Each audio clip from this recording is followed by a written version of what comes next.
శేఖర్ గారు నమస్కారం. నమస్తే అండి. సార్ చాలా రోజుల నుంచి వెయిట్ చేస్తున్నా. ఫైనల్గా పద్మరావు నగర్ స్టూడియోకి వచ్చి మీతో ఇంటర్వ్యూ చేయడం హ్యాపీగా ఉంది సార్. చాలా మంత్స్ నుంచి ఈగర్లీ వెయిటింగ్ నేను ఈ ఎపిసోడ్ గురించి మీతో చేయడం. ఓకే, నేను బాగుంటుంది. నేను అదే నువ్వు చెప్తుంటే వింటున్నాను. తెర వెనకాల concept good concept. Thank you so much sir. Sir first of all మీ విషయంకి వస్తే మీ కెరియర్ ఫస్ట్ సినిమా డాలర్ డ్రీమ్స్తో స్టార్ట్ చేశారు. That was a national award winner. So national award winner వచ్చింది. 20th Century Fox వాళ్ళు రిలీజ్ చేశారు. But అది ఎక్కువ మందికి ఆడియన్స్కి రీచ్ అవ్వలేదు కదా సార్. మీ సినిమా అంటే ఆల్మోస్ట్ తెలుగు ఆడియన్స్కి ఆనందని అనుకుంటారు చాలా మంది ఇప్పటికి టిల్ నౌ. సో ఎందుకు అది రీచ్ అవ్వడానికి అంత పెద్ద బాలీవుడ్ స్టూడియో రిలీజ్ చేసా నేషనల్ అవార్డు వచ్చినా అంటే వై? బికాస్ అంటే అప్పుడు అట్లాంటి కంటెంట్ యాక్చువల్లీ అది ఇప్పుడు ఒక ఆల్మోస్ట్ ఒక అంటే పెద్ద కమర్షియల్ సినిమాలు బాగా హైప్లో ఉండే. ఇప్పుడు ఇంటర్నెట్ ఇప్పటిలాగా కాదు కదా. అది కమర్షియల్ సినిమా అనేది చాలా దూరమైన ప్రపంచం బేసిక్గా. అది ఒక పెద్ద star driven at least especially Telugu cinema. అలాంటి టైంలో నేను మామూలుగా ఒక ఇండిపెండెంట్ మూవీలా చేశాను అనమాట. ఒక అటెంప్ట్ అది ముందు దాన్ని నగేష్ కుక్నూర్ హైదరాబాద్ బ్లూస్ చేశాడు కదా, అలాంటిది అనమాట. అలాంటి జానర్లో కొంచెం ఒక రియలిస్టిక్ కంటెంట్. అందరు అమెరికా, అప్పుడే నేను అమెరికా నుంచి వచ్చాను యాక్చువల్లీ. సో మాస్టర్స్ చేసి సో ఏం చేయాలి, అదే ఏదైనా కంటెంట్ చెప్పొచ్చు, ఇదని అందరు ఎందుకు వెళ్తున్నారు అన్నది మీద ఒక కథ రాసి ఇండిపెండెంట్ మూవీ ఆల్మోస్ట్ ఒక 17-18 days కంప్లీట్ చేశాను యాక్చువల్లీ సినిమా. దానికి బ్యాక్గ్రౌండ్ స్కోర్ కూడా లక్కీ అని అంత కొత్తగా ఉంటుంది అది. అండ్ లాంగ్వేజ్ కూడా తెలుగు, హిందీ, ఇంగ్లీష్ అన్నీ మాట్లాడతారు. అంటే మనం మాట్లాడుకుంటున్నట్టు. సో అది నేను తెలుగు ఆడియన్స్కి రీచ్ అవుతుంది అట్లా అనుకోలేదు. కానీ జనరల్గా అంటే మెయిన్ స్ట్రీమ్ తెలుగులో వెళ్తుంది అనుకోలేదు బేసిక్గా. కానీ సాఫ్ట్వేర్ ఇంజనీర్స్ వెళ్ళాలనుకునే వాళ్ళు, స్టూడెంట్స్ చూస్తారనుకుని బాగా అది యాక్చువల్లీ 2 వారాలు సంగీత్లో థియేటర్స్లో మాట్లాడి వాళ్ళకి రెంట్ ఇచ్చి అది చేసి కంపెనీస్ని అదే ప్రీ బుకింగ్ చేసుకుని అట్లా చేసాం అనమాట. ఆడించారు. బాగా పుష్ అంటే అంటే మా చేతనంత చేసాం. చిన్న సినిమా బాలీవుడ్లో కూడా తీసుకెళ్ళాం. అదే 20th Century Fox చేసింది. దానికి గ్రేటెస్ట్ మూమెంట్ ఏంటంటే నేషనల్ అవార్డ్. అది బేసిక్గా అది నేషనల్ అవార్డ్ రావడం అనేది కొంచెం అప్పటికే యాక్చువల్లీ సినిమా తీయగలుగుతాడా ఈ ఇండస్ట్రీ ఇప్పుడు పద్మనాభ నగర్లోనే ఉంటే ఇండస్ట్రీకి అసలు ఇప్పుడు పనికొస్తాడా, ఇట్లా నేను ఏం చేయొచ్చు, కాంటాక్ట్స్ లేవు, ఏం లేవు. సో నేషనల్ అవార్డ్ వచ్చిన తర్వాత ఒక చిన్న ఇది హోప్ అనమాట. సో అది దాని ఇదేంటి పొటెన్షియల్ దానికి అచీవ్ అయింది యాక్చువల్లీ. సో దానికంటే నేను కమర్షియల్ సక్సెస్ వెళ్ళిపోతుంది అట్లా అనుకోలేదు. So that I was very happy with that. ఇప్పటికీ యాక్చువల్లీ అది ఫ్రెష్గా ఉంటుంది సినిమా. సౌండ్ గ్లిచెస్ ఉంటాయి అన్నీ. సమ్ వెరీ ఇండిపెండెంట్ చిన్న మూవీ లాగా చేశాను. ఓకే సార్, ఇందాక మీరు మాస్టర్స్ చేశాను అన్నారు కదా. సో ఆ మాస్టర్స్ చేయడానికి మీ బ్రదర్ చాలా సపోర్ట్ చేశారని విన్నా, చంద్ర కమ్ముల గారు. సో ఆయన సపోర్ట్ ఎలా ఉండేది? ఇనీషియల్ స్టేజ్ కదా మీకు ఆ టైంలో. అంటే యూఎస్లో మేము ఇద్దరం ఉండేవాళ్ళం. సో బేసిక్గా అంతా చాలా అంటే చాలా క్లోజ్ నిట్ ఫ్యామిలీ మీద. అక్కడ యూఎస్లో తన పనిచేస్తూ ఉండేవాడు. నేను ఫిల్మ్ స్కూల్కి వెళ్ళాను. సో నేను ఏ అవసరం ఉన్నా ఏమున్నా ఎంకరేజ్మెంట్ కానీ చెయ్యి అని. అంటే ఆ టైమ్స్లో అసలు సినిమా అనేది లేకపోతే ఆల్టర్నేట్ కెరీర్ ఇంజనీరింగ్ కాదు, లేకపోతే అసలు గ్రీన్ కార్డు మన సిటిజన్షిప్ కాదు, లేకపోతే డాలర్ సంపాదించడం, ఇల్లు కట్టుకోవడం, కారు కొనుక్కోవడం, ఈ పరివ్యూలో ఎక్కువ నడిచేది. సినిమా అంటే మనకు సంబంధం లేని విషయంలో అనేది ఉండేది. జనరల్ ఆడియన్స్, జనరల్కి అదొక ఎడ్యుకేషన్, అది ఈ సినిమా చదువుకోవచ్చు, అలాంటి ఇది లేదన్నమాట. అప్పుడు నేను చేస్తాను అన్నప్పుడు నాకు నాకంటే రైట్ లెఫ్ట్ హ్యాండ్ అది మా అన్న యాక్చువల్లీ. సో చాలా పెద్ద సపోర్ట్. ఆయన ఎంకరేజ్మెంట్ లేకపోతే నేను చేసేవాడిని కాదమ్మా యాక్చువల్లీ. సో యూఎస్లో he was the main guy. So అంటే చదువుకోవడం అనేది అందరూ సాఫ్ట్వేర్ అందరూ ఉద్యోగాలు చేస్తున్నప్పుడు నేను ఫిల్మ్ స్కూల్కి వెళ్తానంటే అతను పక్కన ఉండి గోహెడ్ సపోర్ట్ అన్న. ఓకే, ఆ టైంలో సపోర్టింగ్ సిస్టమే మీకు. కరెక్ట్. సో అసలు శేఖర్ కమ్ముల గారిది ఈ ఏలూరా? ఎక్కడ అసలు స్కూలింగ్ అంతా ఎక్కడ? బాటన్ ఎక్కడ మీది? నేను బాన్ ఏలూరు. కానీ 1 year 2 years ఉండగానే వచ్చేసాం ఇక్కడ. మా ఫాదర్ ఇక్కడ registration department deputy inspector of stamps registration department పనిచేసేవారు. సో పద్మనాభ నగర్ ఆయన ఇక్కడికి వచ్చేసాము. నేను ఇక్కడే చదువుకున్నాను. ఫస్ట్ స్కూలింగ్ అంతా ఇక్కడ నేషనల్ స్కూల్ ఉండేది దగ్గర. తర్వాత సెయింట్ ప్యాట్రిక్స్ ఫస్ట్ నుంచి 3rd నుంచి 10th దాకా సెయింట్ ప్యాట్రిక్స్ అనమాట. సో అంతా స్కూలింగ్ ఈ ఏరియాలో, చుట్టుపక్కల ఏరియాలో. సో అప్పుడు ఇన్ని స్కూళ్ళు కూడా ఉండేవి, 3-4 ఉండేవి. అమ్మాయిలకైతే ఫ్రాన్సిస్, సెయింట్ ఆన్స్, అబ్బాయిలకైతే ప్యాట్రిక్స్, సెయింట్ జాన్స్ అని ఉండేవి. వెరీ లిమిటెడ్ హెచ్పిఎస్ ఒకటి ఉండేది అంతే. సో అసలు సంజీవ్ రెడ్డి నగర్ అసలు అడవి, చెరువులు, అడవులు. అమీర్పేట ఏంటిది. సో ఆల్మోస్ట్ అలా అంటే ఇది జైలు, ముషిరాబాద్ అంతా జైలు అనమాట. ఓకే. సో ఇప్పుడు గాంధీ హాస్పిటల్ మొత్తం జైలు అనమాట, ముషిరాబాద్ జైలు. అవునా? అప్పుడు సో అదే స్కూలింగ్ అంతా ఇక్కడే, అన్ని ఇక్కడ ఈ రోడ్ల మీద పెరిగినాను. అందుకే నాకు ఇక్కడ చాలా అప్పటి నుంచి సెటిల్ అయిపోయారు ఇక్కడే. రైల్వే స్టేషన్ ఒకటి, Secunderabad railway station, Gandhi hospital, వేరే హాస్పిటల్ మోండా మార్కెట్ అని ఉండేది అక్కడ. సో ఆ మెమరీస్ నాకు చాలా ఇష్టం. అంటే సినిమా అంటే క్రాస్ రోడ్స్, మన సుదర్శన్, దేవి, అది కూడా దగ్గర, అది కూడా దగ్గర. అది సో అందరు పెద్ద పెద్ద స్టార్స్ కూడా అప్పుడు ఇక్కడికే వచ్చేవారు, ఫస్ట్ డే ఇక్కడ చూడాలి. అవును, అప్పుడు అది ఉండేది. నారాయణ, శివ కానీ, గీతాంజలి అన్నీ ఇక్కడ దేవిలో ఆడినాను. సో నా మెమరీస్ అన్నీ అలా ఉంటాయి. ఇవన్నీ ఇప్పుడు చూసే ఇళ్ళు అన్ని పార్కులు, ఓపెన్ స్పేసెస్ ఉండేవి యాక్చువల్లీ. ఓకే. సో అందుకని ఇంకా ఇక్కడ సరే అంటే ఆ మెమరీస్ నాకు చాలా అటాచ్మెంట్ ఉంది అన్నమాట. సో ఇదే నా ఇల్లులా ఉంటుంది. అమెరికా వెళ్ళినా కానీ ఇక్కడికి ఎప్పుడు వచ్చేద్దాం అన్నట్టు చూసాను. సో యాక్చువల్లీ బేసిక్గా ఇండస్ట్రీ వాళ్ళు అందరూ ఏమనుకుంటారంటే ఫిలిం నగర్, జూబ్లీహిల్స్ ఇండస్ట్రీ అంతా. బట్ మీరు ఒక్కళ్ళే ఇటు సైడ్ ఉంటారు కదా, ఈయనేంటి ఇండస్ట్రీకి దూరంగా ఉంటారు అనుకుంటు. బట్ మీరు అన్నిట్లకి, మీరు అన్నట్టు చాలా అన్నిట్లకి సరౌండింగ్, ఒక రైల్వే స్టేషన్కి, ఒక హాస్పిటల్స్కి, ఒక ఎస్పెషల్లీ సినిమా థియేటర్స్కి ఒక ఐడెంటిటీ. అది సెకండ్ వన్. ఇప్పుడు కొత్తగా వచ్చే యంగ్స్టర్స్ అంటే అది కొన్ని మేమే ఇప్పుడు అన్ని ఓల్డ్ మెమరీస్ అయిపోతున్నాయి బేసిక్గా. సెకండ్రాబాద్ అనేది ఇది ఒక ఈ కన్స్ట్రక్షన్ కూడా అలానే. సెకండ్రాబాద్ అనేది ఎలా ఉంటుందంటే అది ఒక సిటీ, మోడర్న్ హైదరాబాద్ కొంచెం ఓల్డర్ సిటీ, అది అన్ని ట్రేడ్ అట్లాంటి సిటీ. ఈ సెకండ్రాబాద్ ఒక రైల్వే స్టేషన్, గాంధీ హాస్పిటల్, ఒక జైలు, ఇట్లా ఓల్డ్ అది అలాంటి కన్స్ట్రక్షన్, ఒక పోస్ట్ ఆఫీస్, కొన్ని స్కూళ్ళు, సో అలాంటివి ఉండేవి. సో అండ్ వెళ్తే మనం ఆ రోజుల్లో బేసిక్గా హైదరాబాద్ చూడాలంటే సాలార్జంగ్ మ్యూజియం, బిర్లా మందిర్, ఇట్లా స్టాండర్డ్, ఇట్లా చార్మినార్, ఇవి ఒకటి. హ్యాబిట్స్లో షాపింగ్, కొన్ని ఐకానిక్ ప్లేస్ ఇవే ఉండే అనమాట. సో నా మెమరీ ఇంకా యాక్చువల్గా అక్కడే స్ట్రక్ ఉంటుంది నాకు, బస్సు ఎక్కి వెళ్ళడం. ఇది సార్ అది లైక్ మీరు అన్నట్టు పద్మరావు నగర్ మీ ఫాదర్ వచ్చేసరి ఇక్కడ సెటిల్ అయిపోయారు. సో ఇప్పుడు కట్ చేస్తే పద్మరావు నగర్కి ఒక బ్రాండ్ అంబాసిడర్గా ఉన్నారు మీరు. బేసిక్గా శేఖర్ కమల గారు అంటే పద్మరావు నగర్ అంటారు, స్టూడియోస్ అంటారు.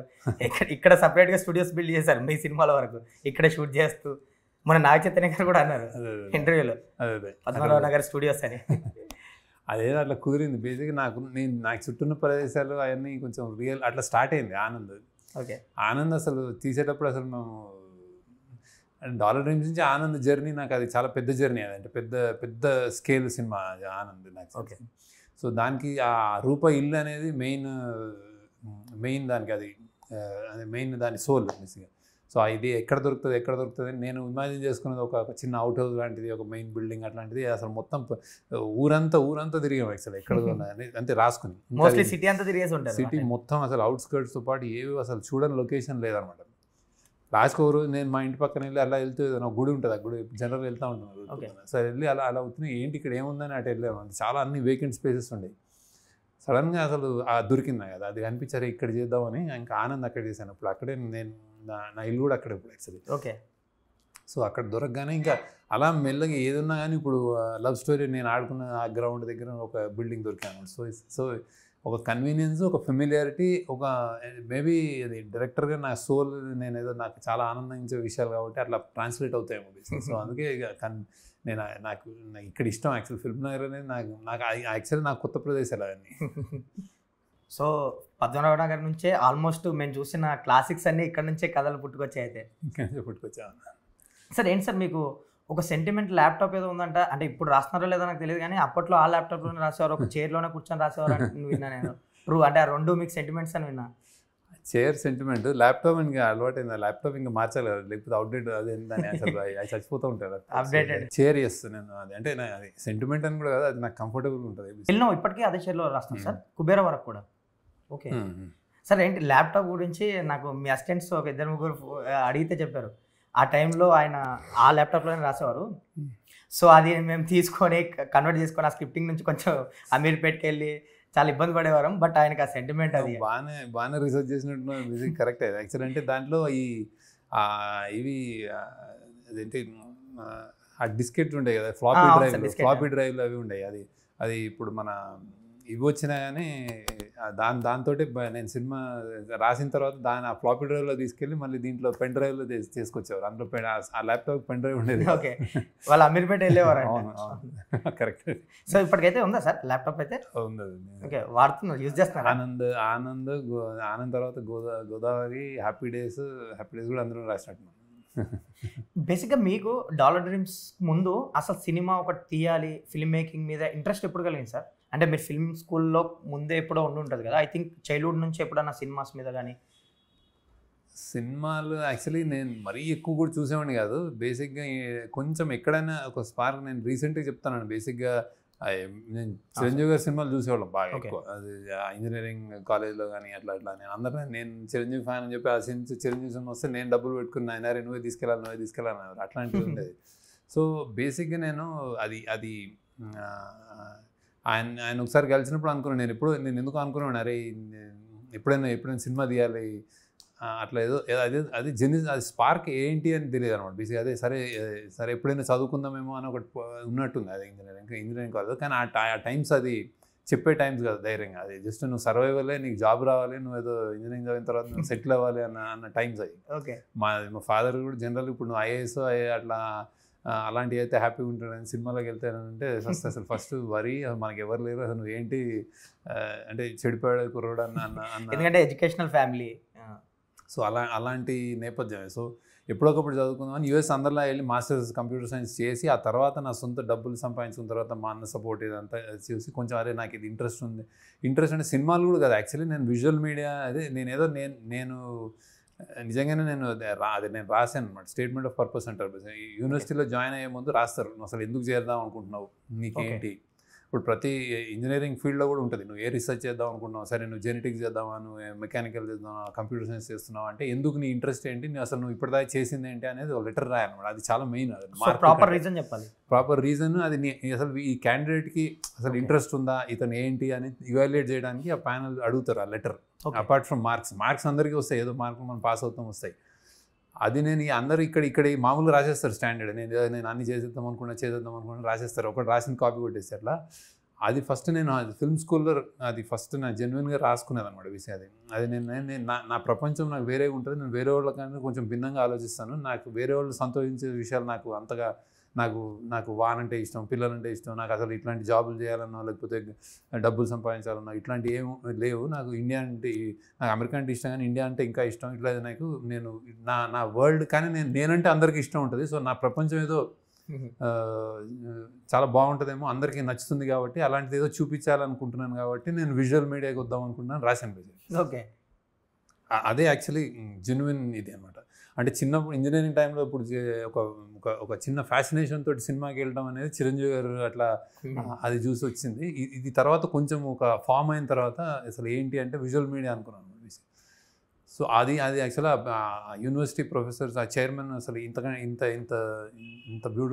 క్లారిటీ, ఇంత బ్యూటిఫుల్ లెటర్ ఎప్పుడు డెఫినెట్గా సినిమాలు విజువల్ మీడియాలో ఉండాలి అని అడ్మిషన్ ఇచ్చారు నాకు. యాక్చువల్లీ అప్పటి నుంచి ఇంకా నో లుకింగ్ బ్యాక్ అనిపించింది. అంటే చాలా చాలా బాగా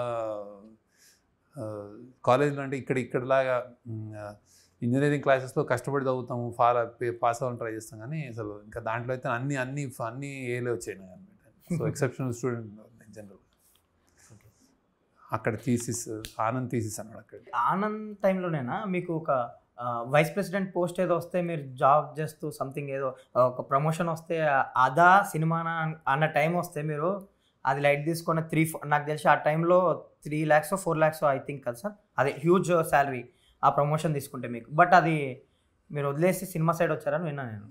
అట్లా ఏం లేదు, అంటే అంత స్పెసిఫిక్గా ఏం లేదు, కానీ ప్రమోషన్ అంటే మామూలుగా వస్తుంది కదా అంతే. అంటే నేను పనిచేసే చోటే నేను డాలర్ డ్రీమ్స్ పనిచేస్తుండేనే సినిమా తీశాను యాక్చువల్లీ, లీవ్ లేకుండా. సో ఆనంద్కి ఇంక ఇది పెద్ద సినిమా కాబట్టి ఇంక చేయలేను అనుకున్నాను అనమాట. ఎప్పుడు వదలాలి అని, ఇది సెట్ చేసుకోవాలని. సో జాబ్ కంటే, జాబ్లో డబ్బులు ఎక్కువ ఇస్తారనుకంటే అది యూఎస్ నుంచి రావడం అనేది పెద్ద డెసిషన్, అది డబ్బులతో కూడా డెసిషన్. ఇది జాబ్ అనేది నేను మామూలుగా యాక్చువల్లీ పెద్ద పోస్ట్ వచ్చినా నాకు తక్కువ పని ఉండాలని చూసుకునేవాడిని యాక్చువల్లీ. సో ఇది సెట్ చేసుకుని ఎన్ఎఫ్డిసి ఇదంతా కొలాబరేట్ చేసుకుని మనీ ఫ్రెండ్స్ అందరూ అమిగోస్ అందరూ పుల్ చేసుకుని అంతా రెడీ అయిన తర్వాత ఇంక నేను చేయలేనని చెప్పి రిజైన్ చేశాను. రిజైన్ యాక్చువల్లీ ఇంకా చేయలేదు యాక్చువల్లీ, అట్లా ఉంటుంది అంటే ఏమి ఇస్తారని కాదు, జనరల్ చెప్తాను. ఇప్పుడొకప్పుడు అంటే ఇది ఏమైనా అవుతే మళ్ళీ వెళ్దాం అట్లా ఉంది. సో పెట్టుకున్నారు ఒకటి అంటే లేదు. మీ ఫాదర్ మీరు అన్నట్టు మీరు డైరెక్షన్ అవుతానన్నా ఫిల్మ్ మేకింగ్ అవుతానంట మీ ఫాదర్కి కొంచెం మోస్ట్లీ ఏంటిది ఏమైపోతాయి ఏం చేస్తాడు అనే చిన్న డౌట్ ఉండేదేమో నాకు తెలిసి ఆ టైంలో.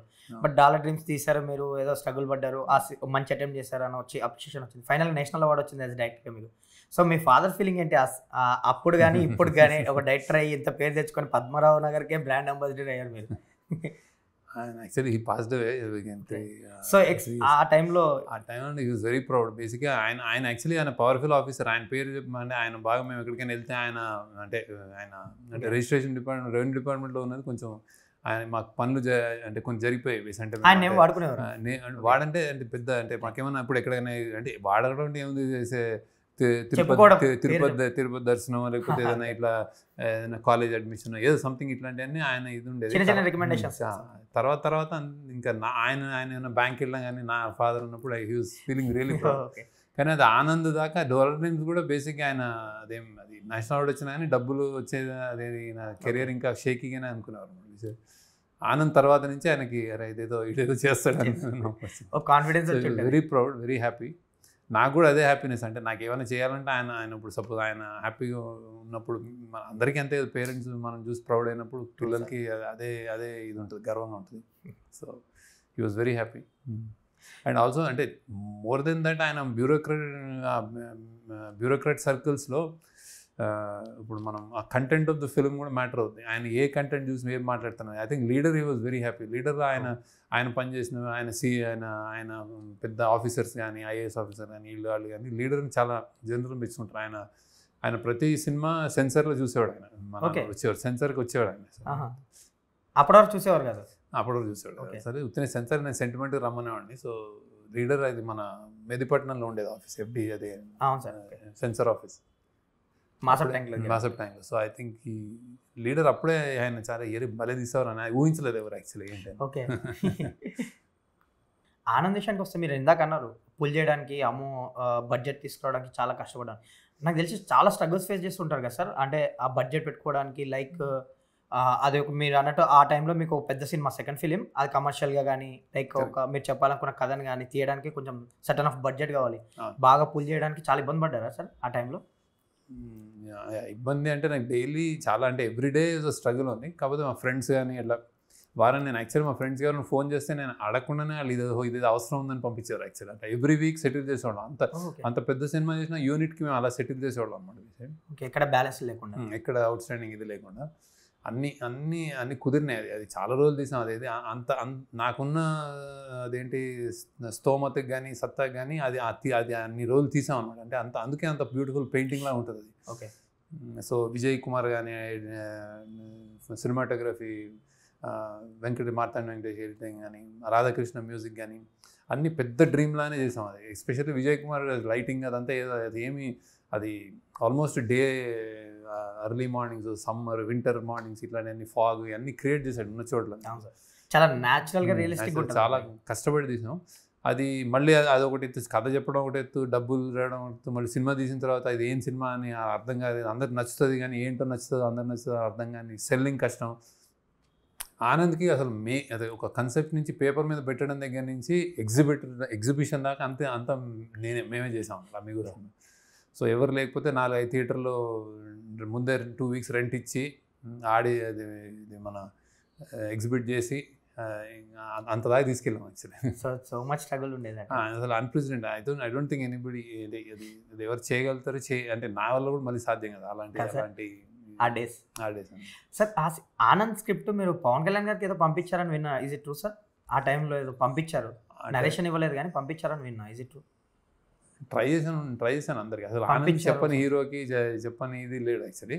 అంటే ప్రొడ్యూసర్కి ఎక్కువ, హీరోగా అయితే పవన్ కళ్యాణ్కి చెప్పినట్టుంది ఎవరికి, అతని మేనేజర్కి ఎవరికి చెప్పాను. మొత్తం మీద పంపించారని నిన్న స్క్రిప్ట్ ఆయనకైతే పంపించారు, ఆయనకి రీచ్ అయింది సంథింగ్ రీచ్. ఓకే, నరేషన్ ఇవ్వలేదు కానీ స్క్రిప్ట్. సో ఇంకెవరు చెప్పారు సార్ ఆ టైంలో ఆనంద్? హీరోల పరంగా ఎవరు చెప్పలేదు, ప్రొడ్యూసర్ల పరంగా అందరికి చెప్పాను యాక్చువల్లీ. ఓకే. సో ఆ టైంలో ఎవరు నమ్మలేదు సార్ ఆ సినిమా? అది చాలా కష్టం నమ్మడం. నేను నరేట్ చేసే విధానం కూడా కొంచెం వేరేగా ఉంటుంది. ఓకే. గ్రామ్ ఫోన్ మోగుతూ ఉంటుంది, అది మల్లీశ్వరి పాట వస్తుంటుంది, చిన్నపిల్ల అది అట్లా బిగిన్ చేసామండి. ఓకే. ఆ సగంకి వాళ్ళు నిద్రపోయారు యాక్చువల్లీ. అంటే అది కష్టం, అది ఒక కళ. అది actually Anand is a dream. Actually ఆ డ్రీమ్ని మనం యాక్చువల్లీ పేపర్లో పెట్టలేము మేబీ. ఆ స్క్రీన్ మీద చూస్తేనే సర్ప్రైజ్ అయ్యారేమో వాళ్ళు. ఓకే, మీరు అన్నట్టు స్ట్రగుల్ చేశారు, బడ్జెట్ పుల్ చేయడానికి చాలా కష్టపడ్డారు. మంచి అందరూ మీరు అన్నట్టు మీ టీం కానీ మీరు కానీ బెస్ట్ ఎఫర్ట్స్ పెట్టేశారు. లైక్ అమిగోస్ నుంచి అందరూ బ్లడ్ అండ్ బటర్ లాగా చేశారు దాన్ని. సో ఆ టైంలో రిలీజ్ అనేది చాలా క్రూషియల్. అలాంటి సినిమాకి మీరు బెస్ట్ ఎఫర్ట్స్ పెట్టారు, మీ బడ్జెట్ అంతా పెట్టారు, మీ సేవింగ్స్ పెట్టారు, మీ ఫ్రెండ్స్ పెట్టారు, సో అంతా. సో రిలీజ్ అనేది చాలా ఇంపార్టెంట్, క్రూషియల్ టైం అది. మీకేమో అసలు ఎవరు రిలీజ్ చేయడానికి ముందుకు రాలేని టైంలో మీరే రిలీజ్ చేసి చాలా ఇబ్బంది పడి వైజాగ్లో, పైగా మీరు శంకర్ దాదా ఎంబీబీఎస్తో పోటీ చేశారు. చాలా మంది అంటే ఆలోచించుకో అంటే మీరు లేదు ఇదే కరెక్ట్ ఏమో, అది లైక్ ఆ సినిమాకి వచ్చేవాళ్ళు ఆ సినిమాకి వస్తారు, కొంతమంది ఈ సినిమా కూడా చూస్తారేమో అన్నట్టు చిన్న ఆలోచనతో రిలీజ్ కూడా డేర్ చేశారని విన్నాను నేను ఆ టైంలో. మీరు లేదు, అది అంత అంత ఈక్వేషన్ లేదు. మేము ముందే ఇచ్చేసాం డబ్బులు. ఓకే, అంటే 2 weeks నేను మాట్లాడుకోవాలి కదా, థియేటర్స్ మాట్లాడుకుని వాళ్ళు అప్పటికి అసలు నాకేం అదంతా ఒక పెద్ద అదొక నెట్వర్క్ ఉంటుంది, డిస్ట్రిబ్యూటర్ నెట్వర్క్ ఇది. అవును, ఓకే. సో నాకు ఇప్పుడు ఉషా మయూర్ అని అది పెద్ద అప్పుడు కొంచెం లేదు, ఉషా మయూర్ అని థియేటర్. Okay, theatre. సో ముషిరాబాద్లో ఉంటుంది అది క్రాస్ రోడ్స్కి యువతల. సో క్రాస్ రోడ్స్కి చాలా తక్కువ అది. So cross roads rent I think అది ఒక వారానికి ఒక ఎంత ఉండేది రెంట్, ఒక 1,50,000 అట్లా. క్రాస్ రోడ్స్ థియేటర్స్కి 2 లక్షలు 3 లక్షలు ఉండేది, ఇక్కడేమో 75,000 అంతా ఉండేది. సో ఇది తీసుకుని ఒక 2 వారాలు 75,000, ఐ థింక్ 1,10,000 ఏదో 2 వారాలు డబ్బులు ఇచ్చాను అనమాట. సో ఇది థియేటర్ అందుకే దొరికింది, అది ఎక్కువ ఫేమస్ థియేటర్ కాదు కాబట్టి దొరికింది. అలా ఒక వరంగల్లో ఒక థియేటర్, వైజాగ్లో ఒక థియేటర్, అలా వైజాగ్లో చిత్ర అనుకుంటా జగదమ్మ పక్కన అన్నమాట ఇచ్చి అది ముందే బుక్ చేసుకున్న తర్వాత ఆ రోజు శంకర్ దాదా వస్తుందని వాళ్ళు అనౌన్స్ చేశారు. సో అది ఇంకా నేను వెనక్కి ఇంకా డబ్బులు ఇచ్చేసాను, ఇంకా నా వల్ల కాదన్నట్టు వెళ్ళిపోయాం అన్నమాట విషయం. సో వెనక అది ఒక్కటి డిసిషన్ ఉండింది, ముందా వెనక అని. ముందైతే వాష్అవుట్ వద్దు నెక్స్ట్ వచ్చేస్తుందని, వెనకైతే ఇది చాలా పెద్ద సూపర్ డూపర్ హిట్ అయితే అది వచ్చేస్తుందని, ఇంకా same day better, same talk ఏముంటుందో అది చేద్దామని. అసలు అంటే ఇవన్నీ మా క్యాలిక్యులేషన్స్. అక్కడ ఇండస్ట్రీకి అసలు ఇది ఎగ్జిస్ట్ కూడా కాదు. 5 ప్రింట్లతో వెళ్ళిన సినిమా. విజయవాడలో ఇంకో డిస్ట్రిబ్యూటర్ ఎవరో ఒకతను వచ్చి ఒక థియేటర్లో వేసుకుంటాను అన్నాడు. ఆయన కూడా ఏదో నార్మల్గా ఇచ్చేస్తారంట కదా అన్ని, ఇంకా నార్మల్. అసలు హిట్ అయినంత వారానికి అసలు ఇక్కడ ఆఫీస్లో ఫుల్ అందరూ అంటే డిసిషన్ తీసుకోవాలి, వచ్చేసరి డబ్బులు ఇస్తున్నారు. నాకేం తెలియదు అంటే లేట్ అయితే కొద్దీ అది ఇంకా పైరసీ ఇంకా అసలు అయిపోద్ది కదా. సో టక్ ఒక 1 dayలో అన్నీ చేసి ఇచ్చాం, చాలా తక్కువగా ఇచ్చాం. యాక్చువల్లీ ఒకటి ఇక్కడ నేను ఉంచుకున్నాను కాబట్టి అది దాని బ్రేక్ ఏమంటే. ఓకే, ఆ టైంలో లైక్ ఆ వైజాగ్ థియేటర్లో సాయి కిరణ్ అడిగి గారు ఇంకో 2-3 కూడా వెళ్ళి సంథింగ్ టికెట్లు ఇచ్చి సంథింగ్ ఆ షోకి ముందు పుల్ చేయడానికి ఆడియన్స్ వస్తే బాగుంటుంది మేము చేసేవాళ్ళం. అంటే ఇప్పుడు నేను అది ఒక కాలేజీలకు వెళ్ళి రాజాని కాలేజీలకు పంపించి ట్యూస్డే వెన్స్డే ఒక టికెట్ ఇస్తే ఇంకో టికెట్ ఫ్రీ అనేది ఇచ్చామన్నమాట. అన్ని ఏ ప్రయత్నం అన్నీ చేసాం.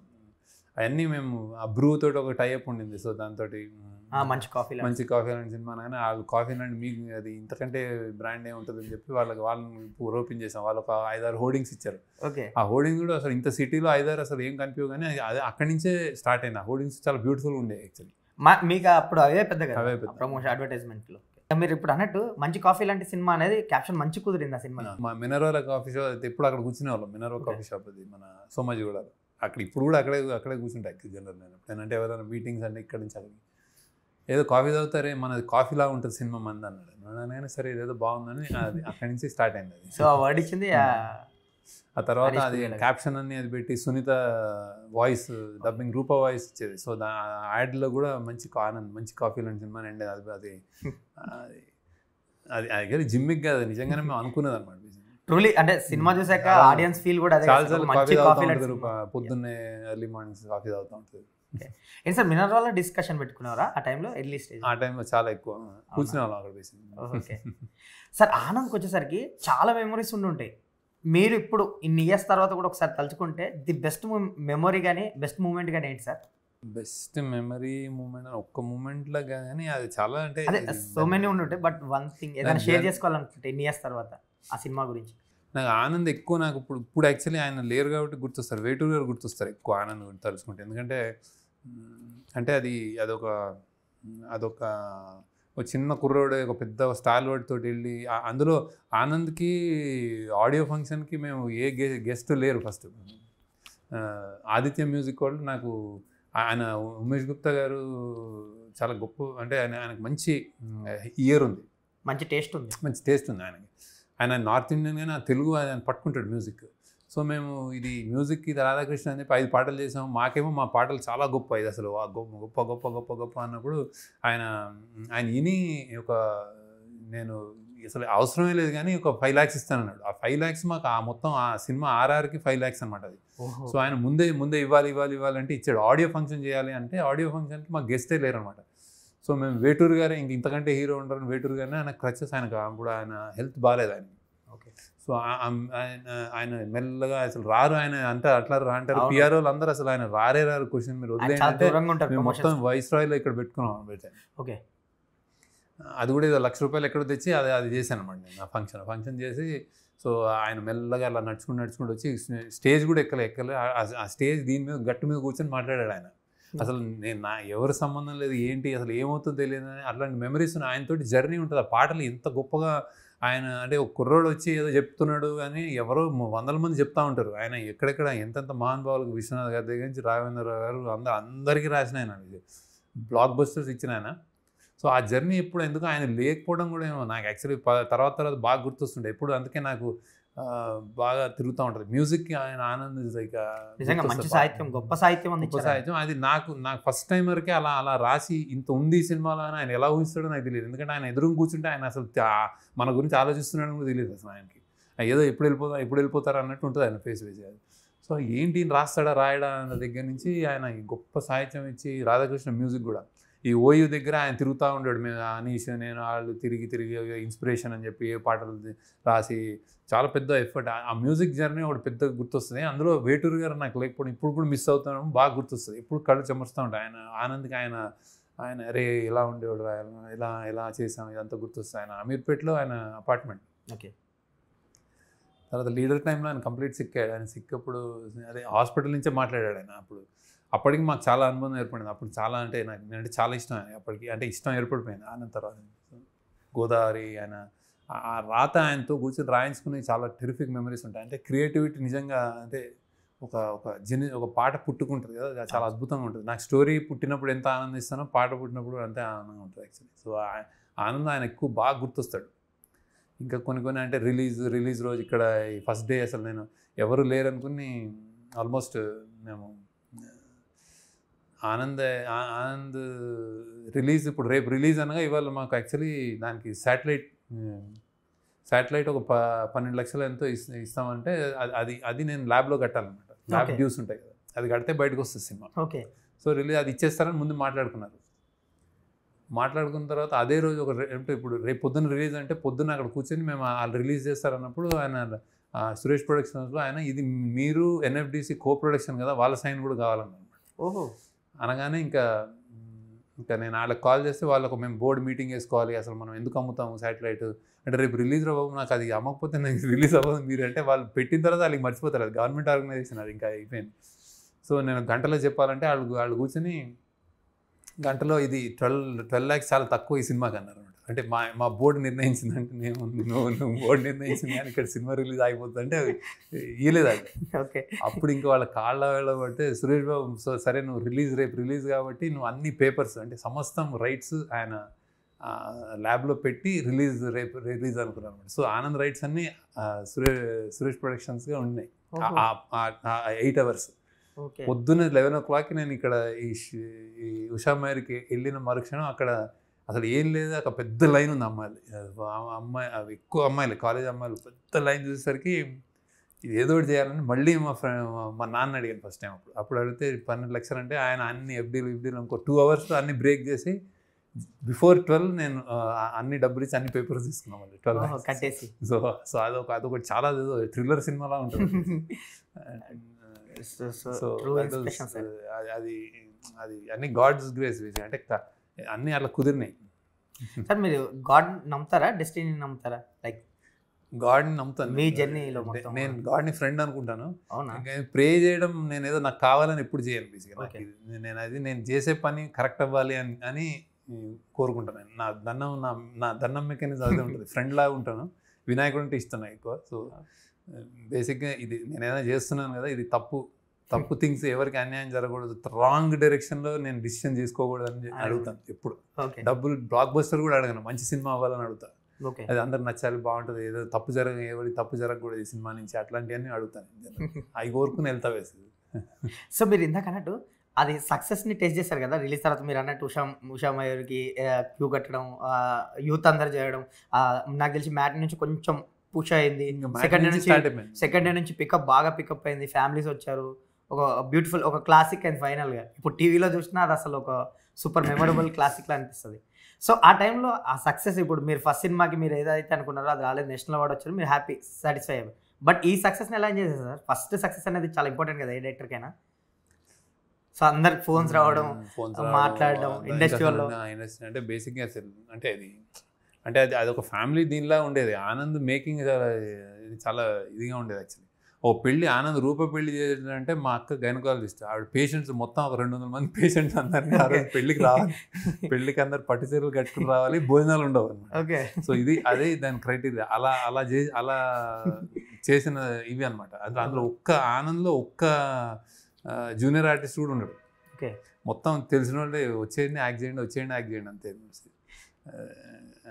సో అన్ని వాళ్ళందరూ కాల్ చేయడం అది పెద్ద విషయం యాక్చువల్. అంటే ఒక్కొక్కరు నాకు ఆ డాలర్ డ్రీమ్స్లో నాకు అది ఉండేది. డాలర్ డ్రీమ్స్లో కూడా అలానే చేసాం. 100 మంది ఉన్నారు కదా, ఒక్కొక్కరు ఈ 100 మంది యాక్ట్ చేసిన వాళ్ళు ఒక 100 మందికి చెప్తారు కాబట్టి అది ఒక 10,000-10,000 మంది వచ్చేస్తారు. 10,000 మంది వచ్చేస్తారు, టికెట్లు దిగుతాయి అనుకున్నాం. కానీ అది వర్కౌట్ అవ్వదు అట్లా బేసిక్గా. సో అది ఎవరు అట్లా చూడలేదు. ఇది మాత్రం అలా చూసారు.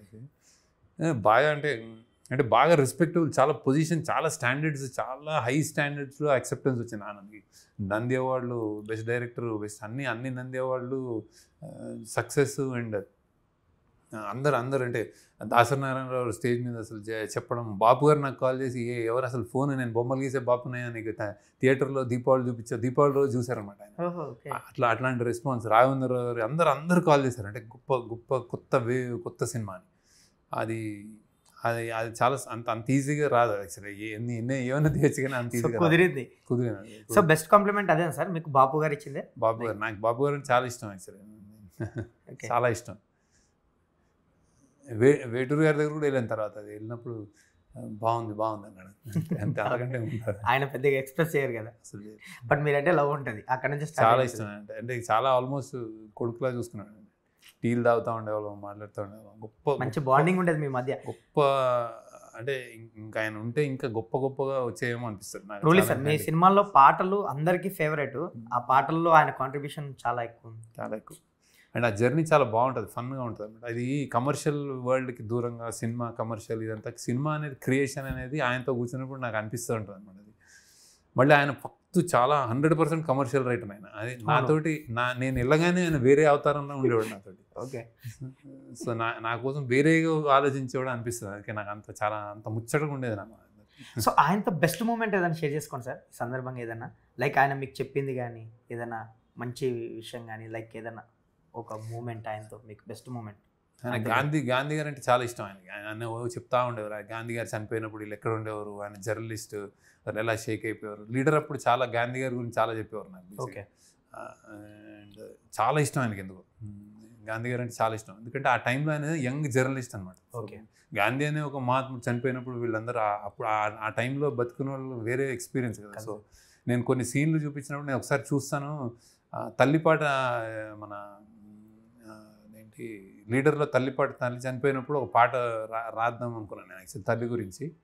ఆయన రాశాడు కూడా, రాసి ఏంటో కుదరట్లేదు అంటే నాకేదో నాకే ఆయన రాసేసి అంత రికార్డు కూడా చేసిన తర్వాత నేను రాయప్రోల్ గారిది శ్రీలు పొంగే జీవగడ్డ అని అది ఎందుకో నాకు ఇది ఇక్కడ సెట్ అవుద్దేమో అనిపించి నేను అది ఆయన మళ్ళీ ఏమైనా అనుకుంటాడని ఆ పాట పెట్టి రాయప్రోల్ గారు చూపించి ఎడిటింగ్ రూమ్కి వచ్చాడు. నేను చూస్తానని అప్పుడు అది చూసి రాయప్రోల్ని మనం ఎవ్వరం టచ్ చేయలేము, ఆయనదే పెట్టండి అన్నాడు. సో ఆయన చూసేవాడు, చూసి చాలా ఇట్లా జస్ట్ భుజం మీద ఇట్లా అని వెళ్ళిపోయాడు అంతే. జస్ట్ ఆయన కార్లో తిరుగుతూ ఎడిటింగ్ రూమ్కి వచ్చి చూసేవాడు. ఆయనకి చాలా గొల్లపూడి ఆ సీన్ చాలా ఇష్టం ఆయనకి. అసెంబ్లీ సీన్, ఇది ఏదో ఉంది ఏదో చేస్తున్నావు నువ్వు అంటే వెళ్ళేవాడు. సో ఆయన అంటే సాహిత్యము ఆయన 2 ఫ్యాసెట్స్ ఉండేవి. సో అది వెరీ లక్కీ. నాకు వేరే ఫ్యాసెట్ ఉండేది మా ఇద్దరు మధ్య actually. Sir coming to Godavari script కూడా ఆల్మోస్ట్ మీరు చాలా మంది హీరోలు చెప్పినట్టున్నారు కదా సార్. లైక్ ఒక టైంలో సిద్ధార్థ్ కూడా చెప్పారు. సిద్ధార్థ్ చెప్పాను, మహేష్ బాబు చెప్పాను. ఓకే. మహేష్ బాబు చెప్పడానికి ట్రై చేశాను కానీ దొరకలే ఆయన. ఓకే. సిద్ధార్థ్ చెప్పాను. ఇంకెవరు చెప్పాను, ఇద్దరు చెప్పాను. ఆ టైంలో లైక్ ఏ హీరోయిన్ కొంతమంది అంటే ఇది ఫీమేల్ సెంట్రిక్ లాగా ఉంది, ఓ అమ్మాయి కథ లాగా ఉంది, దీంట్లో మేమేం చేయడానికి ఏముంది అన్నట్టు ఏదో ఎక్స్ప్రెస్ చేసేవారు, అలా ఆ ఫీడ్బ్యాక్ ఇచ్చేవారు అని విన్నాను నేను. సో సిద్ధార్థే అన్నాడు ఆథర్ బ్యాగ్డ్ అంటే అది అందులో సీత పాత్ర ఆథర్ బ్యాగ్డ్ అని. ఆయన అప్పుడు చాలా హైలో ఉన్నాడు అనమాట ఆయన సిద్ధార్థ్. సో అంటే హై మంచి వర్క్ చేస్తున్నాడు, అంటే ఇది ఎవరు తప్పలేదు. అంటే ఒక హైలో ఉన్నప్పుడు వాళ్ళు నెక్స్ట్ పొజిషన్కి వెళ్దాం అనుకుంటారు కదా. సో ఆ టైంలో ఆయన వద్దన్నాడు యాక్చువల్లీ. మేబీ గెస్ట్ చేసి అది గెస్ట్ కాదు, వాళ్ళు ఎవరికైనా సినిమా ఇండస్ట్రీలో ఎప్పుడు రిజెక్ట్ చేసినప్పుడు నాకు యాక్చువల్లీ జెన్యున్గా నాకు కోపం నాకేం రాదు యాక్చువల్లీ. జస్ట్ మనకి మీకు కుదిరితే చేద్దాం అన్నట్టు ఉంటుంది, అది డెస్టినీ అని నమ్ముతాను నేను. సో ఎవరి వాళ్ళకి ఈక్వేషన్స్ ఉంటాయి బేసిక్. అంటే నేను వాళ్ళని కన్విన్స్ కొంతవరకు చేయగలను, గొప్ప సినిమా తీస్తానని చెప్పగలను, కానీ నీ గొప్ప పాత్ర, నీకు చాలా పేరు వచ్చేస్తుంది, నువ్వు ఇక్కడి నుంచి అక్కడికి వెళ్ళిపోతావు అని నేను యాక్చువల్లీ నా కొత్త వాళ్ళతోటే చెప్పను. నేనేం నిన్ను ఉద్ధరిస్తున్నాను, నేనైతే నీకేం ఛాన్స్ ఇస్తున్నాను అయితే నేను అనుకోను. నా సినిమాకి నాకు కావాల్సినట్టు మిమ్మల్ని సెలెక్ట్ చేసుకున్నాను. హ్యాపీ డేస్లో కూడా ఇక్కడే కూర్చొని అందరూ రిహర్సల్స్ అవి చేసేవాళ్ళు బేసిక్. సో గోదావరి కూడా అంతే యాక్చువల్లీ. అంటే అది రాసని ఏదో పుట్టింది ఎక్కడి నుంచో, అది జస్ట్ అక్కడ్ అండ్ ఇది చేద్దామని. చిన్నప్పుడు నా అందాల రాముడు మెమరీస్ అనమాట. ఒకసారి చూసాను ఎప్పుడో 4వ క్లాస్ 5వ క్లాస్లో, ఇంత గొప్పగా అదేంటి నన్ను ట్రాన్స్పోర్ట్ చేసింది ఆ వరల్డ్కి అని చెప్పి సంథింగ్ దట్ అది అలా నిలిచిపోయి సరే ఇది చేద్దామని. బోట్ నేపథ్యం తప్ప ఇంకేమి సిమిలర్ ఉండదు, అది వేరే అదొక్కటి ఉంటుంది. అది బాబు గారికి చెప్పాను కూడా, అది తీస్తున్నాను, చదివారు ఆయన. చదివి ఆయనకి అంత ఇది సక్సెస్ అవుతుంది అనుకోలేదు. సక్సెస్ అంటే ఆయన గొప్ప అనుకోలేదు, ఎందుకంటే అందులో ఏం ట్విస్ట్ ఉండవు. అందులో ఎక్కువ అమ్మాయి అబ్బాయి క్యారెక్టర్స్ మీదే నడిచే సినిమా అది ఆ ఓల్డ్ స్కూల్ కాదు. అంటే బాపు గారి స్కూల్, బాపు రామరాజు స్కూల్ కథ గమనం ఉంటుంది కదా బేసిక్గా. అది క్యారెక్టర్స్ మీద ఎక్కువ వర్క్ చేయాలి. సో అందులో అది ఆయన చెప్పినది, అందులో అందాల రాముడిలో వర్క్ అయింది. ఒక తల్లి కొడుకు కలుస్తారు అందులో. ఓకే. అంటే ఒక అమ్మలా వెళ్తూ మొత్తం హీరో ఆవిడ కొడుకే, ఆవిడ సడన్గా మధ్యలో చనిపోతే తెలియకుండా తలకొరు పెడతాడు. సో ఆ పాయింట్ అది గొప్ప పాయింట్. అలాంటి ఇందులో లేవు అన్నారు ఆయన. ఇది అలా నేపథ్యం కాదని నేను ఏదో ప్రయత్నం చేస్తున్నానని మేము ఆయన ఎక్కువ చెప్పరు వాళ్ళిద్దరు యాక్చువల్లీ. బాపు గారు అయితే అస్సలు చెప్పరు, ముళ్ళపూడి గారు అన్నారు యాక్చువల్లీ. సో అలాంటిది ఏదైనా యాడ్ చేయొచ్చేమో చూడండి ఈ సినిమా కథలో అన్నాడు. అంటే నేను నాకు అంత రాదని నాకు వచ్చిందంటే నేను ఆ విషయంలో నేను రాసేసుకున్న తర్వాత అది ఫిక్స్ అయిపోతాను. అదేలేదు. సో గోదావరి మేకింగ్ అసలు ఇప్పుడు అనితర అంటే అది అసలు మేము ఎలా తీసాము, అది ఏంటి, ఇసుక తిన్నెల మీద పడుకొని ఆల్మోస్ట్ 90 రోజులు అది అసలు. బాపు గారు కూడా రాత్రులు గోదావరి మీద ఎవరు తీయరు, మేమే తీసాం అక్కడ. గోదావరి ఏం కనిపించదు అసలు, నైట్ ఎఫెక్ట్స్ ఎక్కువ సీన్స్ ఉంటాయి, అసలు ఏం కనిపించదు గోదావరి మొత్తం అసలు. సో అది మేకింగ్ పరంగా, ప్రొడక్షన్ పరంగా చాలా చాలా కష్టమైన సినిమా యాక్చువల్లీ. సో రాజమండ్రిలో నుంచి ట్రావెల్ చేస్తూ మీరు రోజు అక్కడ ఉండి పొద్దున్న 2-3 బయలుదేరిపోయేవాళ్ళం. అక్కడికి వెళ్ళి అక్కడ మధ్యలో ఎక్కడ ఎక్కి బోట్ ఎక్కి మళ్ళీ అసలు చేస్తున్నంతకాలం అదొక యజ్ఞమే అది యాక్చువల్లీ. అందరూ కూడా రాధాకృష్ణ మ్యూజిక్, వేటూరు గారి పాటలు అందరూ కూడా చాలా soul. Apart from Kamalini, Sumanth నటన ఇప్పటికే వింటూనే ఉంటాం ఆ పాటలు. గోదావరి అది కూడా నిలబడి ఇవన్నీ నిలబడిపోయినాయి సినిమాలు. సో అది ఐఎమ్ హ్యాపీ అబౌట్.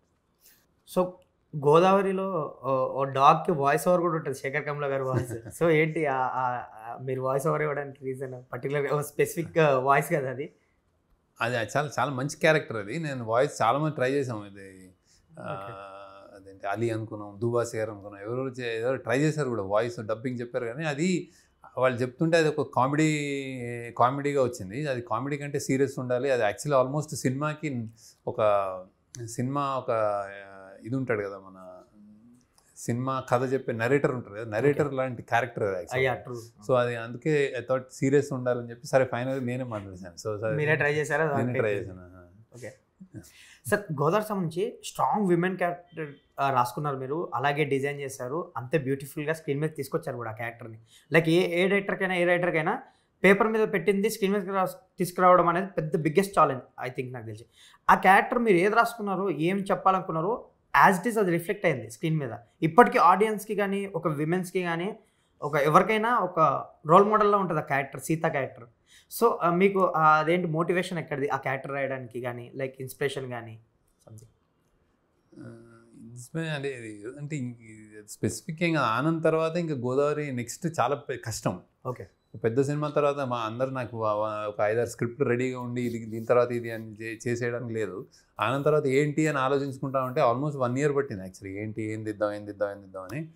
దెన్ ఇంకా ఆ బోట్ అనగానే సరే ఇంకా ఏంటి ఎలా అది దాని ఏదేంటంటే ఇద్దరు మనుషులు లైక్ అంటే ఒక జర్నీలో ఇద్దరు అమ్మాయి అబ్బాయి కలిసినప్పుడు లైక్ మైండెడ్ పీపుల్ ఉంటే ఆ జర్నీ చాలా బాగుంటుంది. రాముడు సీత అని అది ఫస్ట్ గోదావరిలో తనికెళ్ళ బన్ని గారి వాయిస్ ఉంటుంది కదా మనకి, ఇన్ని కష్టాలు సీత ఇప్పుడు అది వైరల్ అవుతుంది సోషల్ మీడియాలో. సీతారాముల కథ ఏం చెప్తుంది అంటే అని ఆయన చెప్తారు, ఆయన నెరేటివ్.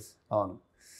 సో రాముడికి సీత సీమ ఆ తోడు ఉండాలి అని అది ఇప్పుడు యాక్చువల్లీ ఇప్పుడు సోషల్ స్ట్రక్చర్లో చాలా రెలవెంట్. అంటే పెళ్ళిళ్ళు చేసుకుంటాము, అదే హస్బెండ్ గోల్ ఏంటి, వైఫ్ గోల్ ఏంటి, నీ ఇష్టాలు ఏంటి, నా ఇష్టాలు ఏంటి, దాన్ని రెస్పెక్ట్ చేస్తూ ట్రావెల్ చేసే ఒక not just love at first sight అని కాదు, నీ కష్టాలు నీ ఇష్టాలు తెలుసుకుని ఇద్దరం కలిసి అట్లా ట్రావెల్ చేస్తూ నవ్వుతూ అంటే జీవితం అట్లా సాగించాలి అనేది రామాయణం చెప్తుంది అనేది ఒక కొత్తది కాదు. బేసిక్గా నాకేదో అప్పుడు రాస్తున్నప్పుడు నేను అలా తట్టుతూ కానీ చాలా బ్యూటిఫుల్గా రాశారు.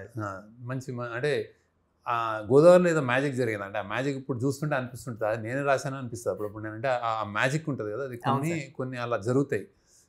నాకు యాక్చువల్లీ గోదావరి తెలియదు, నాకు పెద్ద ఏం గోదావరి జిల్లాలో నేను యాస లేదు, నాది మొత్తం తెలంగాణ ఉంటుంది. నాకు ఎక్కువ నా పట్టు గ్రిప్ తెలంగాణ ఉంటుంది. అది నేను జస్ట్ స్ట్రేంజర్గానే ఒక ఆశ్చర్యం, అదే గోదావరిని ఇంత బ్యూటిఫుల్గా ఉంటుందా అని ఆశ్చర్యపడుతూ తీసిన సినిమా అది. సో అందులో అలాంటి అదే సీత క్యారెక్టర్ ఇలా సొంతగా తన కాళ్ళ మీద నిలబడాలనుకున్న క్యారెక్టర్కి ఒక ఆల్టర్నేట్గా అసలు ఈ ప్రపంచానికి కొంచెం అసలు ఈ ప్రపంచపు లెక్కల్లో అసలు ఫెయిల్యూర్ అయిన ఇంకోడు ఒక ఐడియలిస్ట్ వ్యక్తికి వాళ్ళిద్దరు ఫ్యూచర్ కూడా అంటే చేరిన తర్వాత ఒకళ్ళనొకళ్ళు రెస్పెక్ట్ చేసుకుంటూ ఫ్యూచర్ కూడా బాగుంటుంది, అలాంటి రిలేషన్లను చూద్దామని రాసిన కథ అది. అక్కడి నుంచి పుట్టింది అది యాక్చువల్లీ. బట్ చాలా మంచి విషయాలు ఉంటాయి లైక్ గోదావరిలో. అంటే మీరు ప్రతి ఒక సుమంత్ క్యారెక్టర్తో ఎదుటివాడికి సహాయం చేయాలని ఒక మంచి క్యారెక్టర్, ఇండిపెండెంట్గా నేను నిలబడాలి, మంచిగా ఉండాలి, సమాజంలో ఒక రెస్పెక్ట్ ఉండాలని సీత పాత్ర కానీ, మీరు అన్నట్టు తనికెళ్ళ బర్ని గారితో ప్రతి క్యారెక్టర్తో ఎవ్రీథింగ్, వాళ్ళ మరదల క్యారెక్టర్తో ప్రతి సీన్లో ఏదో మంచి విషయం చెప్పడానికి ట్రై చేస్తారు ఆ సినిమా అంతా. అందుకే లైక్ ఆ సినిమా చూసినప్పుడు థియేటర్లో కానీ ఇప్పుడు టీవీలో చూసినప్పుడు ఒక ట్రావెల్ చేస్తున్నట్టే ఉంటుంది మనకు కూడా. ఒక టూర్కి ఏదో వెళ్ళినట్టు ఒక మంచి విషయాలు తెలుసుకొని మళ్ళీ బయటకు వచ్చినట్టు అందులో నుంచి వస్తుంది. లైక్ ప్రెసిడెంట్లో కూడా మీరు ఏదో చెప్తారు, లాస్ట్కి సుమన్ చెప్తాడు అది నేను అదే లేదు సంథింగ్. అంటే ప్రతి సీన్లో మంచి విషయం చెప్పడానికి ట్రై చేస్తారు ఆ సినిమాలో. నోబిలిటీ ఉంటుంది నోబుల్ అంటే ఒక నోబుల్ థాట్ ఉంటుంది ఏదో సంథింగ్ అంటే నాకు. సో స్క్రిప్టింగ్లోనే అది ఉండేది సార్, ఏదైనా మంచి విషయాలు ఇవన్నీ చెప్పాలి లైక్ అట్లా, లేదంటే కుదిరింది అలా? కుదిరింది, అసలు నిజంగానే కుదిరింది. ఇప్పుడు చూసుకున్నా కుక్కతోటి కూడా చాలా అంటే వాడు మానవత్వం అంటే ఇదేనేమో అన్నీ అసలు ఎలా అంటే కూర్చొని నేను ఆ పడకుర్చీలో కూర్చొని రాశాను అవన్నీ. సో ఇది ఏంటి అనేది నాకు ఇప్పుడు ఆశ్చర్యం అనిపిస్తుంది యాక్చువల్లీ అన్నీ. అంటే కానీ వాడు అంటే రివెంజ్ ఫార్ములా నుంచి ఆ కుర్రోడికి కూడా రివెంజ్ ఉంటుంది. ఆ కుక్క అనుకుంటే మానవత్వం అంటే ఇదేనేమో రివెంజ్ కిల్లర్ మీరు. ఓకే, సో అవన్నీ కుదిరినాయి యాక్చువల్లీ. సో మీరు ఇప్పుడు చెప్తుంటే ఆ పడక కుర్చీలో కూర్చోబెట్టే మిమ్మల్ని ఇంటర్వ్యూ చేయాలనిపిస్తుంది, ఎందుకంటే దాని నుంచి పుట్టిన కథలు కదా సార్ ఇవన్నీ. భలే అనిపిస్తుంది. అంటే అది నాకు అంటే అదొక ప్యాడ్ ఉంటుంది అంతే, దాని మీద కూర్చొని ఏదో ఆలోచిస్తూ ఉంటే ఏదో అట్లా ఇమీడియట్గా పుట్టవు నా దగ్గర. యాక్చువల్లీ 6 నెలలకు ఒకసారి గంటకి నేను ఇవాళ ఒక 2 పేజీలు రాశానంటే చాలా ఆనందంగా ఉంటుంది. మళ్ళీ ఏదో కాఫీలు తాగి తిరిగి మాట్లాడుకున్నాను, మళ్ళీ వచ్చి నేను 2 రోజుల తర్వాత ఇంకో 2 పేజీలు రాస్తాను. అట్లా ఉంటుంది నా రైటింగ్. బట్ గోదావరి మీరు బెస్ట్ ఎఫర్ట్స్ పెట్టారు, మీరు అన్నట్టు చాలా మంచి విషయాలు కుదిరాయి, చెప్పాలనుకున్నారు, చెప్పారు, ఆ స్క్రీన్ మీదకి రిఫ్లెక్ట్ అయింది. ఇప్పుడు టీవీలో చూసిన వాళ్ళందరూ అది క్లాసిక్ రీరిలీజ్ ఎప్పుడు అని అడుగుతూ ఉంటారు. So super. బట్ ఆ టైంలో కమర్షియల్గా పెద్ద సక్సెస్ ఏం అవ్వలేదు కదా సార్, అంటే అనుకున్నంత స్థాయికి వెళ్ళలేదు కదా ఆ టైంలో. ఇవన్నీ అనుకున్నంత అది ఆల్మోస్ట్ సంధ్యాలో ఇప్పుడు 70 days ఏదో ఆడింది యాక్చువల్లీ. ఓకే, సో ఆడింది అది దానికి డెస్టినీ అదే ఇది కానీ దాని ఏం బ్లాక్ బస్టర్ అదేంటి మనం అది చాలా గుడ్ సినిమాగా సెకండ్ ప్రయత్నం గుడ్ సినిమాగా అట్లా వెళ్ళింది అది యాక్చువల్లీ. అనుకున్నంత కాదు, ఎందుకంటే ఇప్పుడు అందరు చూస్తే అరే ఇది అసలు అప్పట్లో బ్లాక్ బస్టర్ అవ్వాల్సింది కదా, ఇప్పుడు రిలీజ్ చేస్తే చూడాలని ఉంది. అవన్నీ చూస్తుంటే నాకు అనిపిస్తుంది ఈ అప్రిషియేషన్. అందులో అది అది లైక్ డాలర్ డ్రీమ్స్ దాని దాని దాని ఇది డెలివరీ చేసినట్టు గోదావరి దాని ఇది డెలివరీ చేసింది అనమాట. అప్పటి ప్రేక్షకులకి దాని నుంచి అంతే తీసుకున్నారు బేసిక్గా. సో ఇప్పుడు తీసుకుంటున్నారు. సో నేను ఎప్పుడు సినిమా అనేది నాకు 2 విధాలు. ఒకటి ఏ రీజన్లో అయినా సినిమా అనేది ఎవడు న్యూయార్క్లో ఒక ఫారినర్ కానీ, ఒక అమెరికన్ కానీ, ఒక రష్యన్ కానీ చూసినా కానీ సినిమా అనేది ఒక సెన్స్ అవ్వాలి అనేది, అది యూనివర్సాలిటీ అంటారు దాన్ని. అదొకటి. అండ్ టైమ్లెస్నెస్ అండి. ఇది నిలబడి రేపు చూసినప్పుడు కూడా ఇప్పుడు ఒక ఆల్మోస్ట్ 20 ఏళ్ళు దగ్గర అవుతూ గోదావరి ఇంకా అమ్మాయిలకి మాకు ఇదే సినిమా అంటే అది నాకు చాలా గర్వంగా ఫ్రెష్ అనేది ఎంజాయ్ చేయడం ఒకటి. అందులో ఇంకా అంటే ఇన్స్పైర్ అవుతున్నాము మేము, నేను ఇట్లానే ఉంటాను సీతలా అని ఇంకా చెప్తా ఉంటారు నాకు బేసిక్గా. సో అది చాలా ప్రౌడ్ ఫీల్ అవుతాను యాక్చువల్లీ. అంటే అది ఆ సినిమా ఇప్పుడు ఆ రోజు బాక్స్ ఆఫీస్ ఎంత చేసింది అనేది నేను ఆ తర్వాతే మర్చిపోయాను యాక్చువల్లీ.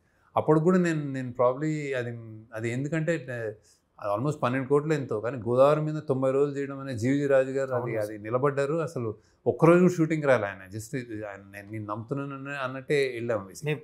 అప్పగిస్తాం. సో దానికి నేను ఆనంద తర్వాత నా రెమ్యునరేషన్ అది అందులో అనుకున్న రెమ్యునరేషన్ నేను వదిలేసుకున్న విషయం అంటే. సో బికాజ్ అది రిలీజ్ టైంకి మేము ఇంతే వచ్చింది అని.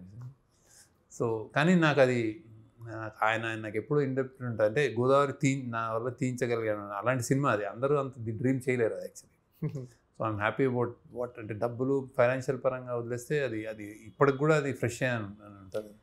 నేను ఒక వర్కింగ్ స్టిల్ చూసాను సార్. ఆ బోట్ మీద అందరూ టూ మెనీ ఆర్టిస్టులు like me cost and crew కానీ అందరు మొత్తం హ్యూజ్ ఉంటుంది అది.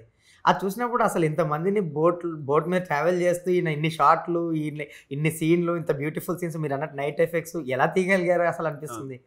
10 బోట్లు ఉండే ఒకదాని పద ఒకటి. అది లంచ్ ఎక్కడి నుంచో వచ్చేది అనేది. అదొక ప్రపంచం అంతే. అది ఇంకా గోదావరి దాని ఇష్టం. గోదావరి అప్పుడప్పుడు ఉగ్రరూపంగా ఉంటుంది, అప్పుడప్పుడు సన్ రాదు, అప్పుడప్పుడు అది వరదలు అన్నిట్లో తీసాం. గొప్ప అంటే అది చాలా రేర్ ఎఫర్ట్. అది ఆ టైంలో తీయగలేము, ఇప్పుడు తీయలేము. ఇంపాసిబుల్ ఏమో ఇప్పుడు ఇంపాసిబుల్ ఇప్పుడున్న కాస్ట్కి. అది sir coming to one of my favourite film happy days. I was in ఐమాక్స్లో చూసాను నేను, ప్రసాద్ ఐమాక్స్. ఆ టైంలో ఒక బెస్ట్ ఎక్స్పీరియన్స్ ఇచ్చింది అనమాట. లైక్ స్టూడెంట్స్ అందరికీ ఎప్పుడు బీటెక్ వస్తామా, ఎప్పుడు కాలేజ్లోకి వెళ్తామా అనిపించింది. So coming to happy days, అసలు ఇంతమంది బంచ్ ఆఫ్ యాక్టర్స్ వచ్చారు ఆ సినిమా నుంచి. లైక్ ఇంతమందిని ఎలా పిక్ చేసుకోగలిగారు సార్ వీళ్ళందరినీ? లైక్ వరుణ్ సదేశ్ కానీ, తమన్నా గారు కానీ, నిఖిల్, వీళ్ళందరూ. అది కూడా ఒక మెమరీ. బేసిక్గా నేను స్క్రిప్ట్ రాసేసిన తర్వాత ఇంకా కాస్టింగ్కి వెళ్ళాము. ఇంకా చూస్తా ఉన్నాము మెల్లమెల్లగా ఒక్కొక్కరిని ఇక్కడే ఈ బోర్డుల మీద అక్కడ పెట్టుకునే వాళ్ళం. ఇది రాజేష్, ఈ క్యారెక్టర్ ఇది అప్పుకి ఇది అని అలా ఒక్కొక్కరు అలా కుదిరినాయని కూడా. రాజేష్ అని కూడా వచ్చాడు సడన్గా. అది మెయిన్ చందు అనుకుని చాలా రాజేష్ అయితే బాగుంటుందని లాస్ట్ మినిట్లో చేంజ్ చేస్తాం. టైసన్ అనేవాడు చాలా బాగుండేవాడు, రాహుల్. అతనికి సడన్గా ఏంటి ఇతను అలా చేస్తే బాగుంటుందని స్విచ్ చేశాను అనమాట. సో ఏదో ఒక చిన్న కాంబినేషన్లో వర్కౌట్ అయినాయి. తమన్ అయితే రేపు షూట్ అనగా ఇవాళ సెలెక్ట్ చేసాను. 4 days ముందు, ఐ థింక్ 2-3 days 1 day ముందే యాక్చువల్లీ. ఇవాళ ముంబై ఇక్కడికి వచ్చింది. ఇక్కడ వచ్చి వాళ్ళ ఫాదర్ అక్కడ కూర్చున్నాడు, మేము లోపల కూర్చున్నాం. ఆడిషన్ చేసింది, చేస్తాను అనేది అనమాట. అతనేమో కొంచెం రెమ్యునరేషన్ ఎక్కువ పడతాడు, ప్రీవియస్ ఇది అని చెప్పి ఆయన కాంట్రాక్ట్ చూపిస్తున్నాడు. అది ఇచ్చావు ఇది ఇచ్చా అంటే ఇది అంత ఇయ్యలేము ఏమంటే ఆమంటది ఏమైనా సరే నేను మీరు ఏమైనా చేయండి, మా వాళ్ళతో మాట్లాడి నేను సినిమా చేయాలంట. సో సరే. సో అది కూడా అన్ని కుదిరినాయి. అది వరుణ్ సందేశం అమెరికా నుంచి ఏదో ఆడిషన్ పంపించాడు అనమాట. అది సిద్ధార్థ్ ఫ్యాన్. ఆ సిద్ధార్థ్ బొమ్మరిలో ఆడిషన్ ఏదో పంపిస్తే ఏదో బాగున్నాడని పిలిపించాము. వీళ్ళందరికీ అతనికి తెలుగు వచ్చి కానీ వీళ్ళందరితోటి జెల్ అవ్వడం ఇవన్నీ ఏదో అది కూడా మ్యాజికల్గా అది ఇక్కడే కూర్చొని అన్ని ఒక్కొక్కరికి వాళ్ళ సీన్లే చెప్పాను నేను యాక్చువల్లీ. అన్ని మొత్తం చెప్పలేదు కూడా యాక్చువల్లీ. ఆ టైంలో కాస్టింగ్ కాల్ కూడా పెట్టారు కదా సార్ ఈ సినిమాకి సంబంధించి? పెట్టాను. అది బిగ్ ఎఫ్ఎం తోటి ఏదో చేసేవాళ్ళం. బిగ్ ఎఫ్ఎం, రిలయన్స్ తోటి ఏదో కాస్టింగ్ కాల్ చేసాం. లైక్ హ్యాపీ డేస్ సంబంధించి సిబిఐటీలో మీ కాలేజ్లో షూట్ చేశారు. మీరేంటి ఒక టైంలో ఆ లొకేషన్ పర్మిషన్ ఇవ్వకపోతే నేను ఈ సినిమానే చేయను, చేస్తే నేను సిబిఐటీలో చేస్తానని పట్టుబట్టి కూర్చున్నారంటారు. అంత పట్టుబట్టాల్సిన ఏం పని లేదు, కానీ బోర్డ్ మెంబర్స్కి వాళ్ళు కాలేజ్లో పర్మిషన్ ఇవ్వరు. అది బేసిక్ ఇంజనీరింగ్ కాలేజ్ చాలా టాప్ కాలేజ్. అప్పటికి ఇంకా బిఎన్ రెడ్డి గారు వీళ్ళందరూ ఉండేవారు, పెద్ద పెద్ద బోర్డ్ మెంబర్స్గా చైర్మన్. సో నేను అలుమినై, నేను ఆనంద్ గోదావరి అన్న ఆ రెండు సినిమాలు ఆ బోర్డు వాళ్ళందరికీ చూపించి, వాళ్ళు ఇంకా కొంతమంది చూడలేదు, అది చూపించి తర్వాత ఇది స్క్రిప్ట్ ఇచ్చి మా పేరు చెడగొట్టకూడదని చెప్పి డిసిషన్ తీసుకునే లాస్ట్ మినిట్లో నేను చెప్పాను అలాగే, అంటే మీరు ఇవ్వకపోతే ఇంక చేయండి సార్, ఇది లాస్ట్ ఇది అంటే వాళ్ళు నెక్స్ట్ డే చెప్పారు డిసిషన్ తీసుకున్నారు. నేను అందులో అన్నీ రాశారు నీట్గా, అంటే బేసిక్గా ఇది మేము పర్మిషన్ ఇస్తున్నాము, ఏమైనా అబ్జెక్షనబుల్ ఉంటే మేము తీసేస్తానికి మాకు రైట్స్ ఉన్నాయి, కానీ ఫ్రీ ఆఫ్ కాస్ట్ మీరు ఎన్ని రోజులైనా చేసుకోవచ్చు అట్లా ఇచ్చారన్నమాట. ఆయన కూడా నేను అంటే ఇష్టం యాక్చువల్. సో కానీ ఎప్పుడు నాకు భయం చేసినంతకాలం ఏదైనా సంథింగ్ ఏదో డాన్సులు షూట్లు అన్నీ చేస్తున్నాం, సడన్గా ఏదో ఎగ్జామ్స్ అన్నీ ఎవరైనా ఎక్స్టర్నల్స్ వచ్చి ఏమైనా అంటే బయట కొడతారో ఇదంతా భయంగా ఉండేవాళ్ళం యాక్చువల్లీ. ఓకే, అది జరిగినంత. సో అది కాలేజ్ పర్మిషన్ కానీ సినిమా తీసేది అంటే సార్ దాంట్లో ఆల్మోస్ట్ కొన్ని సీన్స్ కానీ లైక్ రైటింగ్ కానీ మీ క్యారెక్టర్నే రిఫ్లెక్ట్ చేస్తుందేమో అనిపిస్తుంది. ఎందుకంటే మీరు ఆల్మోస్ట్ మీరు చదివిన మీ క్యాంపస్లో తిరిగింది అదంతా ఎక్కువ మటుకి ఆ ఇన్స్పిరేషన్తోనే రాసుకున్నారేమో అనిపిస్తుంది. అది సో అంత ఎంజాయబుల్గా కాకపోయినా కొన్ని అంటే ప్రతి ఒళ్ళకి అందులో బ్యూటీ ఏంటంటే అందులో 4 క్యారెక్టర్స్ ప్రతి ఒళ్ళ జీవితాల్లో అలాంటి వాడు ఉంటాడు. ఒకడు స్మార్ట్ ఉంటాడు, వాడు చుట్టూ అందరూ వాడు వస్తున్నాడు ఆ సినిమాకి, వాడు వస్తున్నాడు ఎక్స్కర్షన్కి, వాడు వస్తే మేము వస్తాం, ఇట్లా ఏదో ఉంటాయి ఏంటంటే అన్నీ ఉంటాయి. ఒకడు ఇట్లాంటి వాడు ఉంటాడు, ఒకడు అసలు ఏమి కేర్లెస్ వాడు, రాజేష్ లాంటి క్యారెక్టర్స్ ఉంటాయి. సో అందులో అన్నీ ఒక బర్త్డే పార్టీలు, సినిమాలు చూడటం, ఫస్ట్ డే సినిమాలు, ఎగ్జామ్స్, ర్యాగింగ్, కాలేజీలో ఉన్న ప్రతిదీ అది కుదిరింది. అది కూడా అది వాయిస్ ఓవర్లో ఐ థింక్ నాకు అది హ్యాపీ డేస్ అపార్ట్ ఫ్రమ్ ఈ ఫ్రెష్నెస్ ఇదంతా కాలేజ్ స్టోరీ కోసం అది స్క్రీన్ ప్లే వైజ్ అది one of the finest screen play అది కుదిరింది. ఎందుకంటే 4 years చెప్పడం అనేది లీనియర్గా చెప్పడం అనేది. జనరల్గా ఇలాంటి సినిమాలు ఎలా అటెంప్ట్ చేస్తారంటే వాడు గ్రాడ్యుయేట్ అయ్యి వాడు కథలు చెప్తుంటాడు, వెనక్కి వచ్చి చెప్తా ఉంటారు. సో ఏవేవి మంచి మూమెంట్స్ వచ్చి చెప్తుంటారు, కానీ స్ట్రేట్గా జాయిన్ అవ్వ నుంచి చెప్పడం వల్లనే ఇది హ్యాపీ డేస్ ఇంకా నిలబడి ఉంది యాక్చువల్. అంటే బేసిక్గా అంటే అది మీరు ట్రాన్స్పోర్ట్ అయిపోతారు, అంటే మన జీవితాలు చూస్తున్నట్టు ఉంటాయి, ఎవడో చెప్తున్నట్టు ఉండవు. అది స్క్రీన్ ప్లే కొంచెం కష్టం, అది వాయిస్ ఓవర్ వలన అది కొంచెం కుదిరింది అనమాట. అది రాసుకుంటే వెళ్ళి and Chandu voice over. And happy days సంబంధించి music biggest asset Mickey J Meyer. So తనని ఎలా పిక్ చేసుకున్నా సార్? తను వచ్చాడు యాక్చువల్లీ నా దగ్గరికి, వచ్చి పద్మనాభం ప్యారడైజ్లో ఉంటాడు అతను బీసీగా. ఓకే, అతను కూడా తెలుగువాడు కాదు, యూఎస్ కాదు యాక్చువల్లీ, ఇక్కడే ఉండేవాడు, ఇక్కడే చదువుకున్నాడు. తను తర్వాత వెళ్ళాడు యూఎస్. ప్యారడైజ్లో ఉండేవాడు, వాళ్ళ ఇల్లు ఫాదర్ మదర్ వాళ్ళతో ఉండేవాడు. వాళ్ళ ఫాదరే తీసుకొచ్చాడు నా ఒకసారి. సరే ఓకే అనుకున్నాను. తర్వాత ట్యూన్ ఏవో పంపించి, ప్రవీణ ఉండేది నా కో డైరెక్టర్, 2-3 పంపించి ఏదో బాగుంది మళ్ళీ వస్తున్నాడు చేయండి అంటే ఇంకోసారి రమ్మన్నాను, ఏదో చేయమన్నప్పుడు అది ఫస్ట్ ఒక సాంగ్ చేయగానే like title song happy days. అప్పుడు నేను అసలు ఇంటికి నేను రెడీ రమ్మన్నాడు, నేను ఇట్లా మెట్లు ఎక్కుతున్నాను, నేను ప్రవీణ ఎక్కుతున్నప్పుడే అక్కడ పైనుంచి హ్యాపీ డేస్ అని వినిపిస్తుంటారు. ఇదేదో ఇది సెట్ అయింది అనిపించింది, అదేదో అది మ్యాజికల్గా ఉంటుంది. అది వాడు ప్రాక్టీస్ చేస్తున్నాడు నాకు వినిపించడానికి. సో అది ఫిక్స్ అయింది. ఆ తర్వాత అరే తన అని చెప్పి నేను అది నాకు తెలియకుండానే రాయించేసాడు ఆయనతోటి, వనమాలితోటి. అండ్ ఆ సినిమా షూటింగ్ జరుగుతుంటే లైక్ ఆ ఫ్రెండ్షిప్ సాంగ్ పాదమెట్టు పోతున్నా అనే సాంగ్ ముందు లేదు, లైక్ అప్పు ఎప్పుడో మీ డిస్కషన్లో అప్పు ఏదో సంథింగ్ ఫ్రెండ్షిప్ మీద సాంగ్ సినిమా తీస్తున్నారు కదా మీరు, ఓ ఫ్రెండ్షిప్ సాంగ్ లేకుండా ఎలాగా పెట్టొచ్చు కదా అనేది ఐడియా త్రో చేస్తే మీరు అప్పుడు క్రియేట్ చేసిన సాంగ్ వేరే కైండ్ ఆఫ్ సాంగ్ ఉండింది, ఫ్రెండ్షిప్ మీద లేదన్నమాట. సో వేరే కైండ్ ఆఫ్ సాంగ్ పొజిషన్ ఉంది, ఎక్స్కర్షన్ సాంగ్ లాంటిది ఏదో పెడదామని. బయటకు వెళ్ళినప్పుడు ఎక్స్కర్షన్ సాంగ్ అంటే ఏదైనా ఉండొచ్చు కదా బేసిక్. సో అదేదో అది యాక్చువల్లీ అదేదో ఆ ట్యూన్ ఇచ్చి ఆ ట్యూన్ నెక్స్ట్ సినిమా దేంట్లోనే వాడాడు యాక్చువల్లీ మిక్కీ జమేర్ దాన్ని, ఆ ట్యూన్ ఏదో సినిమాలో. అది అప్పుడు అప్పుడే చెప్పింది మనకు ఫ్రెండ్షిప్ సాంగ్ లేదన్నప్పుడు, అది ఓ మై ఫ్రెండ్ అరే సాంగ్ కరెక్టే అని థ్యాంక్ చేసాను కూడా. చాలా మంచి థాట్ అది యాక్చువల్లీ. సో అలాంటి థాట్స్ ఇంకేమైనా త్రో చేశారు సార్ మీ టీం కానీ మీరు హ్యాపీ డేస్ సంబంధించి మీకు అట్లా ఏమైనా గుర్తుంది ఇంకేమైనా సంథింగ్ ఇంట్రెస్ట్? అలాంటి త్రో అని ఏం లేదు, కానీ యాక్చువల్లీ ఆ ఇంటర్వ్యూ సీన్ అక్కడికక్కడ రాసింది. యాక్చువల్లీ ఇంటర్వ్యూ సీన్ ఉండేది కాదు లాస్ట్కి. అవునా? సో ఏదైతే ఆ రౌండ్ ఆఫ్ చాలా స్పెషల్ రౌండ్ ఆఫ్ ఉంటుంది కదా, అది ఏదైతే మన పైడి తల్లిది ఉంటుంది అది రాసుకుంది. ఓకే, కానీ రాజేష్ది ఉండదు అనమాట. రాజేష్కి మన సీనియర్ ఇంటర్వ్యూ చేయడం అనేది లేదు అప్పటికప్పుడు. అరే షూటింగ్ టైంలోనే జస్ట్ ప్రీవియస్ డే అరే ఏదో బాగుంటుంది కదా అని చెప్పి వాడు ఇంగ్లీష్ పోయం చెప్పరా, ఏదో ఒకటి వచ్చింది చెప్పరా అంటుంటాడు కదా కృష్ణుడు, అది అక్కడికక్కడ రాసుకుంది రాజేష్కి. అది అందులో స్పెషల్గా అనిపించేది రాజేష్ది అండ్ పైడి తల్లిది. వేరే వాళ్ళందరూ మామూలు చందు అదంతా నార్మల్, టైసన్ ఎట్లా నేను వెళ్తాను అని ఆడన్నీ అచీవరే కాబట్టి పెద్ద పర్వాలే, కానీ వీళ్ళిద్దరిది స్పెషల్గా ఉంటుంది యాక్చువల్లీ. పడితే నేను నా ఊరికి చేస్తాను అనేది చాలా పెద్ద. ఆ టైంలో ఈ సినిమాకి సంబంధించి రిలీజెస్ ఛాలెంజెస్ ఏమైనా ఫేస్ చేస్తారు సార్ హ్యాపీ డేస్కి ముందు? అంటే లైక్ రాజుగారికి రాకముందు, నైజాం రాజుగారు తీసుకోకముందు, ఓవరాల్గా రాజుగారు అట్లా అదే ఓవరాల్ అంటే అది రిలీజ్ అది ఈజీగా రిలీజ్ అయ్యేది. ఓకే. కాకపోతే దిల్రాజు గారు చూసి అదే ఆయనకి ఇంట్రెస్టెడ్ ఉన్నప్పుడు ఒకేసారి ఇంకా మనకి ఇంకెందుకు దాని గురించి వరి అవ్వకలేదని ఇచ్చాము. అదే కానీ అప్పటికే అదే ఐ వాజ్ ఓకే బేసిక్గా. ఓకే. సో ఆ సినిమాకి సంబంధించి రాజుగారు ఎక్కువ తీసుకున్నాక ఇంకెక్కువ ఆయన కూడా ఇన్వాల్వ్ అయ్యి ఈ సినిమాని ఇంకా నెక్స్ట్ లెవెల్ తీసుకెళ్ళాలని ప్రమోషన్స్ గట్టా కూడా చేసింది. అందుకుంది actual. I think happy days day 1 నుంచే అంటే అది యాక్చువల్లీ ఆడియో నుంచే దాని వైబ్ వచ్చేసింది actually. Okay. Yeah, it was అంటే వెరీ స్పెషల్ స్టూడెంట్ ఫిల్మ్. అది కట్ చేశారు, యాడ్ కట్ చేశారు, వీళ్ళు అనీష్ వాళ్ళు కట్ చేశారు అనుకుంటారు. అది సంథింగ్ అది టౌ బీటా పైలు అన్నీ వచ్చి వెళ్తూ ఉంటుంది. అప్పటి నుంచే బాగా అందుకుంది యాక్చువల్లీ. అది దాని వైబ్ చాలా ఇదిగా ఉండింది యాక్చువల్లీ. ఆ వైబ్ ఎంజాయ్ చేస్తారు సార్ రిలీజ్ తర్వాత? అంటే అంత యూత్ ఆడియన్స్ ఒక్కసారిగా థియేటర్ల మీద దండయాత్ర చేసిన సినిమా అది. అవును. అది పెద్ద పెద్ద అంటే యూత్ సినిమా అనేది అది కూడా మళ్ళీ అదేం దాన్ని బాగా కనెక్ట్ అయిన సినిమా అది. నాకు తెలిసి మీరు మళ్ళీ ట్రై చేసినా ఇప్పుడు రీక్రియేట్ చేయలేరేమో ఆ సినిమా కూడా. ట్రూలీ మీరు అన్నట్టు మ్యాజిక్ జరిగిపోయింది. రీక్రియేట్ చేయలేము యాక్చువల్లీ.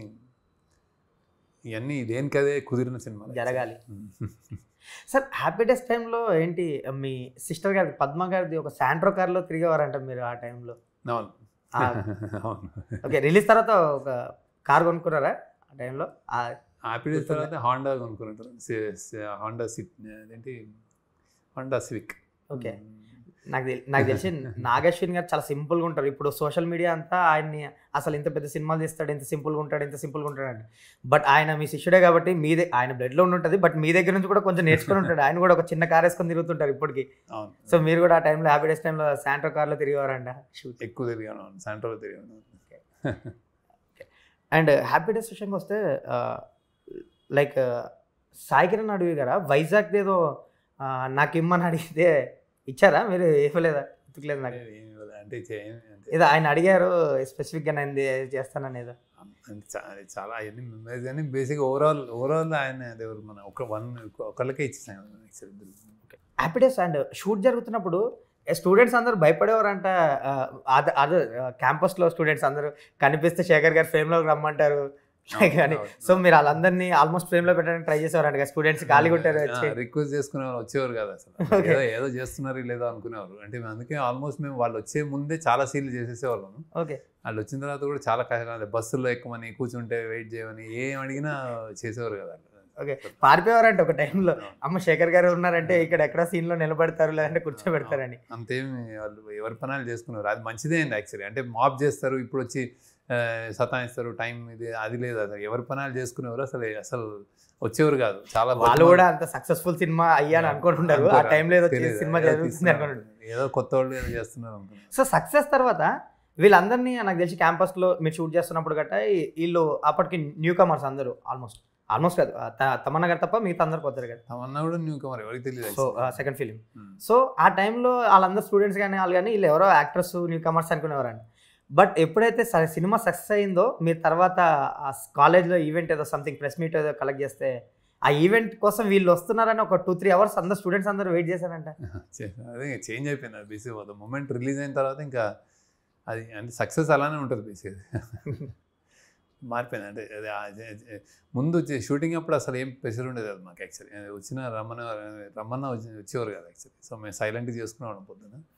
అది మంచిదే అయింది యాక్చువల్లీ. సార్ హ్యాపీ డేస్ సంబంధించి ది బెస్ట్ మూమెంట్ ఏంటి సార్ మీకు? One of the best moment. నేను ఎక్కువ నాకు యాక్చువల్లీ అందరు ఎవరికాళ్ళు అందరికి అది వేరేగా ఉండేది యాక్చువల్లీ. ఎక్స్పీరియన్స్ వేరేగా ఉండేది. వాళ్ళు ఇండివిజువల్ వాళ్ళ సీన్లకి వాళ్ళు బాగా పనిచేసేవారు. అంటే బాగా ఎంజాయ్ చేసేవాళ్ళు, షూటింగ్ బాగా ఎంజాయ్ చేసేవాళ్ళు బేసిక్గా. అది అన్నీ బాగుండేది బేసిక్గా. నాకు టైసన్ షో అయితే బాగా నచ్చేది. వాళ్ళు అందరూ బాగా చేసేవారు యాక్చువల్లీ. వాడు బాగా చేసేవాడు యాక్చువల్లీ. ఆ షూట్ ఎంజాయ్ చేసేవాళ్ళం యాక్చువల్లీ. నాకు తెలిసి టైసన్ క్యారెక్టర్కి తను అంటే నేను చేయను అయ్యి అంటే అనీష్ గారు ఒప్పించి ఏదో చేయించినట్టున్నారు కదా సార్ ఆ టైంలో. నేను అంటే సాయి కిరణ్ గారు ఎవరో మొత్తం మీదకి బేసిక్గా అంటే ఏం లేదు చెప్పాం. బేసిక్గా అది చాలా మంచి క్యారెక్టర్ అవుతుంది. అతనికి అది అర్థం కాలేదు యాక్చువల్లీ. ఇన్ని సంవత్సరాల తర్వాత కూడా గుర్తుపెట్టుకునే క్యారెక్టర్ అది. అన్ని మంచి మెమరీస్ అన్ని happy days. So happy days అన్ని హ్యాపీ డేసే. Happy days. చాలా మంచి సినిమా ఎలా కరెక్ట్గా ఎలా షూట్ చేయాలో అలా చేసాం యాక్చువల్లీ. అది good sir. Coming to our one of my favourite film leader sir. Truly నేను ఈ సినిమా గురించి చాలా డిస్కస్ చేయాలనుకున్నాను మీతో, ఫైనల్గా కుదిరింది. లైక్ లీడర్కి వచ్చేసరికి ఇది ఒక పొలిటికల్ డ్రామా, చాలా రూటెడ్గా ఉంటుంది. అంటే అప్పటివరకు పొలిటికల్ డ్రామాలు కొన్ని వచ్చినా కానీ ఫ్యూ వచ్చినా కానీ ఇది చాలా రూటెడ్గా అసలు చాలా రియలిస్టిక్గా ఉంటుంది. మీరు చేసిన అటెంప్ట్ కూడా చాలా హానెస్ట్ అటెంప్ట్ ఇది. నాకు తెలిసి మీ సినిమాలో ది బెస్ట్ హానెస్ట్ ఫిలిం ఇది. సో ఏంటి సార్ ఎప్పుడు వచ్చింది ఒక పొలిటికల్ సబ్జెక్ట్ హ్యాండిల్ చేయాలి, డ్రామా ఇది తీయాలని ఎప్పుడు ఆ థాట్? హ్యాపీ డేస్ తీసేటప్పుడు హ్యాపీ డేస్ అంటే హ్యాపీ డేస్ తర్వాత నేను జనరల్గా అంటే ఒక 1 year ఏదో తిరుగుతూ ఉంటాం ఏం చేయాలని. ఇది నేను పొలిటికలీ చాలా అవేర్ యాక్చువల్లీ. నాకు బాగా అంటే ఇలా చేస్తే బాగుండు, అలా చేస్తే బాగుండు, ఇలా చేస్తే బాగుండు. ఏదో నేను పేపర్ చదువుతాను, అందరి మీద అంటే అన్ని పాలిటిక్స్ మీద అవగాహన ఉంది. ఈ థాట్ ప్రాసెస్ నేను గెస్ చేయగలను అని అనుకున్నాను యాక్చువల్లీ. నేను బేసిక్గా అంటే ఇది ఏముంది కొనడం అమ్ముడుకోవడం ఇట్లాంటివి కదా బేసిక్గా. అది ఏముంది అది అట్లా అనుకున్నాను. అంటే ఇది గొప్ప రాజకీయ నాయకులు అట్లా సేవ చేసేవాళ్ళు అట్లయితే అప్పుడు మెల్లగా కరువు అయిపోతున్న రోజులు. సో సమ్వాట్ ఇలాంటి వాళ్ళు మనకు కావాలి, ఇలాంటి వాళ్ళు ఉంటే ఇంత గేమ్స్ ఆడక్కర్లేదు, ఒక లీడరు పాలిటీషియన్ తేడా ఇది చెప్దాం అనుకుని స్టార్ట్ చేశాను అనమాట బేసిక్గా. అది కూడా నోబుల్ థాట్. అంటే ఇలాంటి వాళ్ళు ఇలాంటి అంటే ఇన్ని స్కీములు ఇన్ని ఎత్తులు పై ఎత్తులు ఏకలేదు, జస్ట్ పీపుల్కి దగ్గర అయితే ఆటోమేటిక్ గెలుస్తారు. అది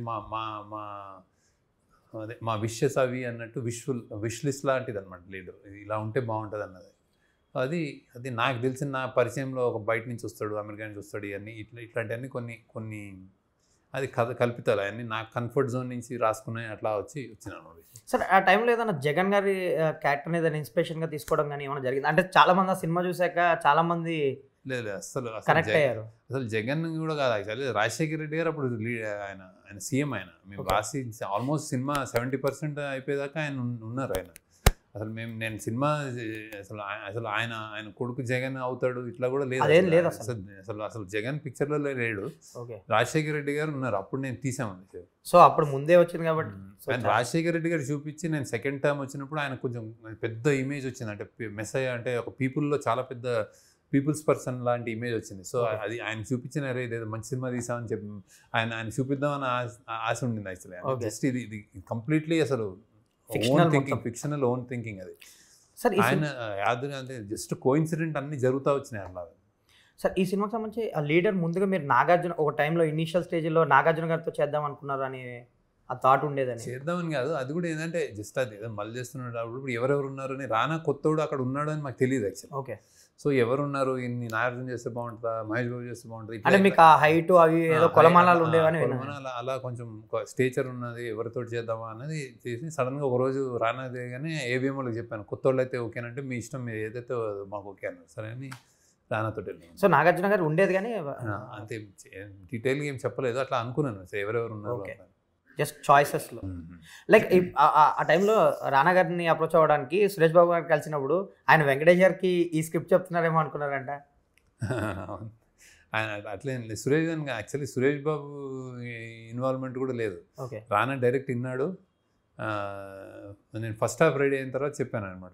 ఫస్ట్ ఆల్మోస్ట్ సెకండ్ హాఫ్ కూడా రాస్తున్నాను కానీ ఫస్ట్ హాఫ్ దాకా చెప్పేసరికి ఆయన నేను చేస్తున్నాను అన్నాడు. ఆయన అంతే, ఆయన ఓన్ డెసిషన్ తీసుకున్నాడు. అప్పటికే ఆయన క్లారిటీ ఉంది రానాకి. సో ఆయన కన్విన్స్ చేసాడు అలా. రామనాయుడు గారి తర్వాత చెప్పడం, సురేష్ బాబు వినడం, సురేష్ బాబు స్క్రిప్ట్ చదవడం.